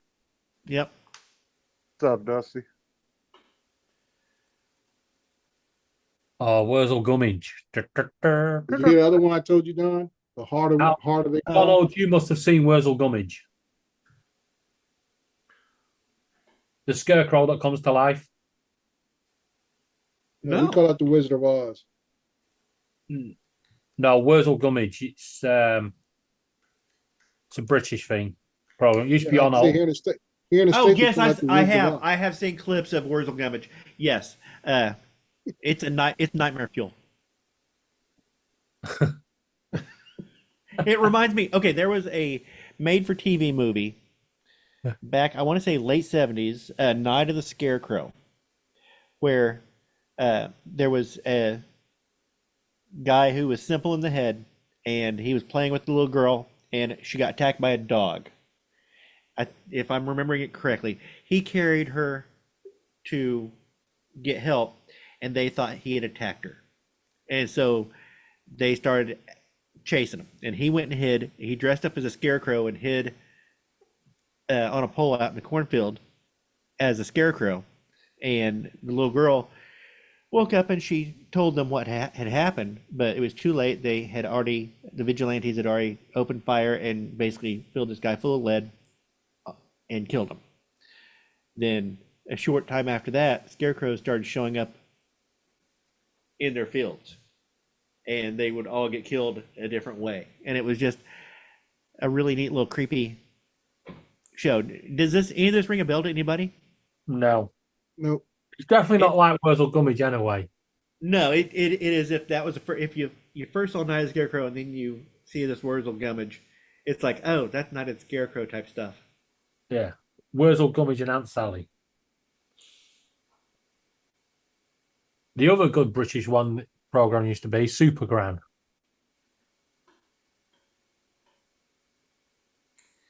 Yeah, once I looked up and saw that face, it's like, yes, I've seen that. Yeah, you can't forget It's it. not the kind of show that I would sit around and watch. No, once you've seen it, you're never going to forget it. Was it just that weird of a show? Yeah.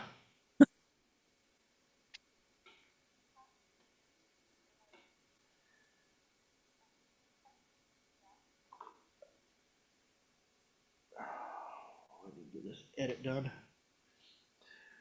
Dre ran away. Maybe he Yeah, got sometimes he will pull an Andrew and he'll go silent and then you'll never see him again. It may be that he had a call. Don't make excuses for Dre.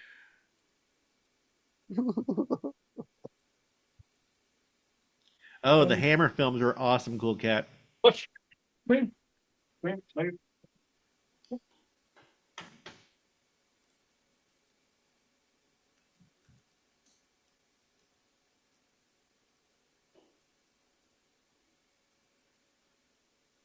But I'm assuming that the Hammer House of Horrors was an anthology by the Hammer Film Studio.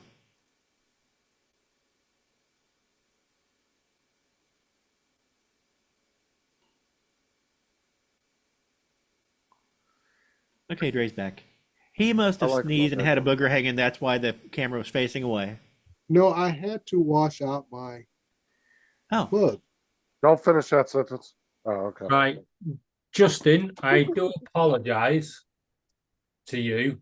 Oh But God, this what is did you like- do now? No, I'm just about to share a picture, but to you, it'll be like looking in the mirror.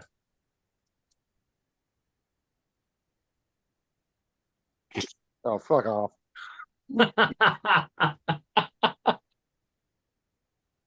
That was like something like Pippi Longstone meets her father. I've got to ring Amazon. Fucking asshole. Now what did they do? Jesus Christ. Oh, I'm gonna last just get you, I'm calling the British government. I'm having you banned from online shopping. Oh, last night they were out for delivery, and it said you are next on delivery. I checked the app. It literally said he was at the house across the road. Right. Next thing you know, it says you're one delivery away, and he's fucking miles away. I was like, well, that don't make sense. And then the next time I checked, he was back at the depot. So I called him up and, told him, I said, it's not fucking good enough. They gave me a full refund. and now they've just delivered the packages. I'd have banned you. Now, it's their mistake. But the delivery guy that delivered them, instead of waiting for me to collect them off him, he literally threw it at the door and legged it. I watched him run. The mistake was Amazon keeps letting you buy shit from them.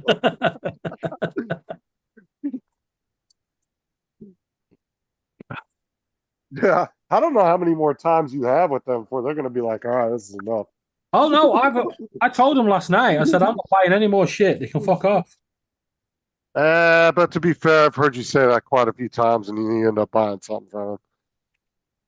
That's the problem with Amazon is it's too convenient sometimes. The problem is it's the only place I can get filament from.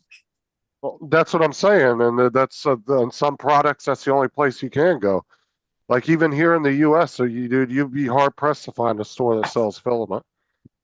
Like Walmart and all those just general stores that we have everywhere, they don't sell that kind of shit.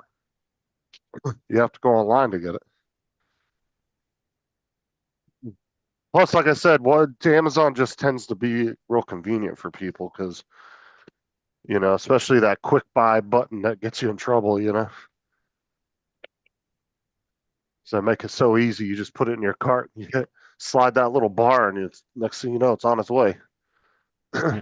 Yeah, I do think the delivery guy knew I was going to decline the delivery because he chucked it at the door and run. I'm sure they gave him a heads up. But as far as I'm concerned, they've already refunded me, so that's their problemo. Yeah, I'm pretty sure they got like a special alarm at the depot just for you. Like when you call in, they're like, David alert, David alert. They're all running, scrambling and shit like a nuclear attack about to happen.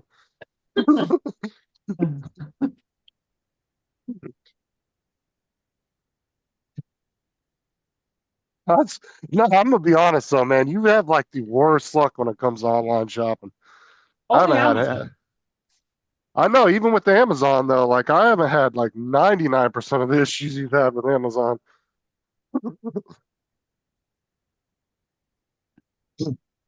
Yeah, I haven't had that much bad luck on online shopping. I mean, I've had things get fucked up here and there, but it's always been remedied really quickly. Because I don't buy from little unknown websites on the internet. Like that's always Walmart or Amazon. I get all my stuff from because they're the type that you have a customer complaint and they're pretty quick to fix it. At least over here they are.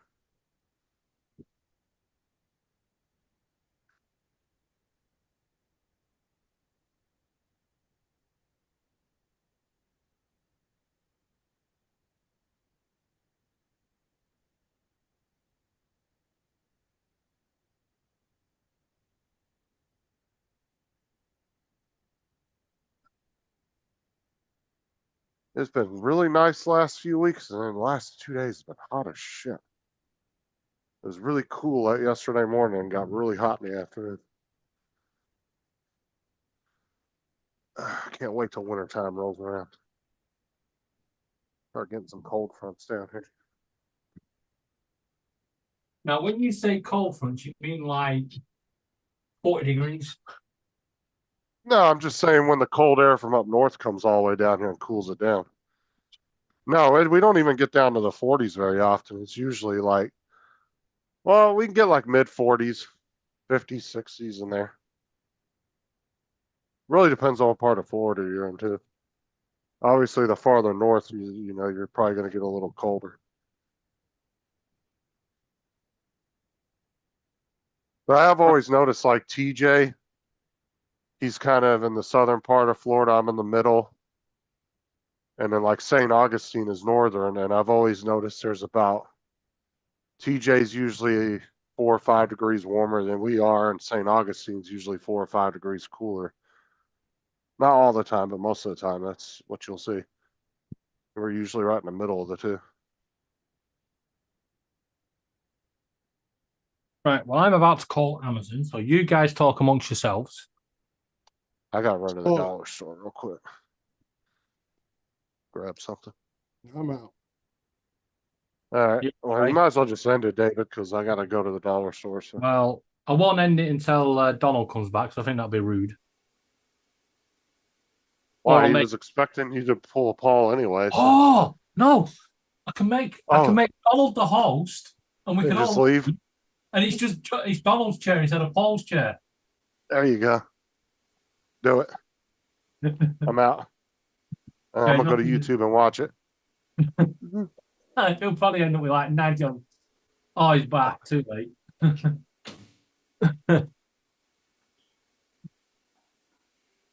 Donald, you ruined my plan. I did what? You ruined my plan. Because everyone's left, I was going to just leave, make you the host, leave, just have your chair on camera. Do a poll. That'd be awesome. Well, I've got to go and ring Amazon, so I'll catch you later. All right, bye. Right, have a good one.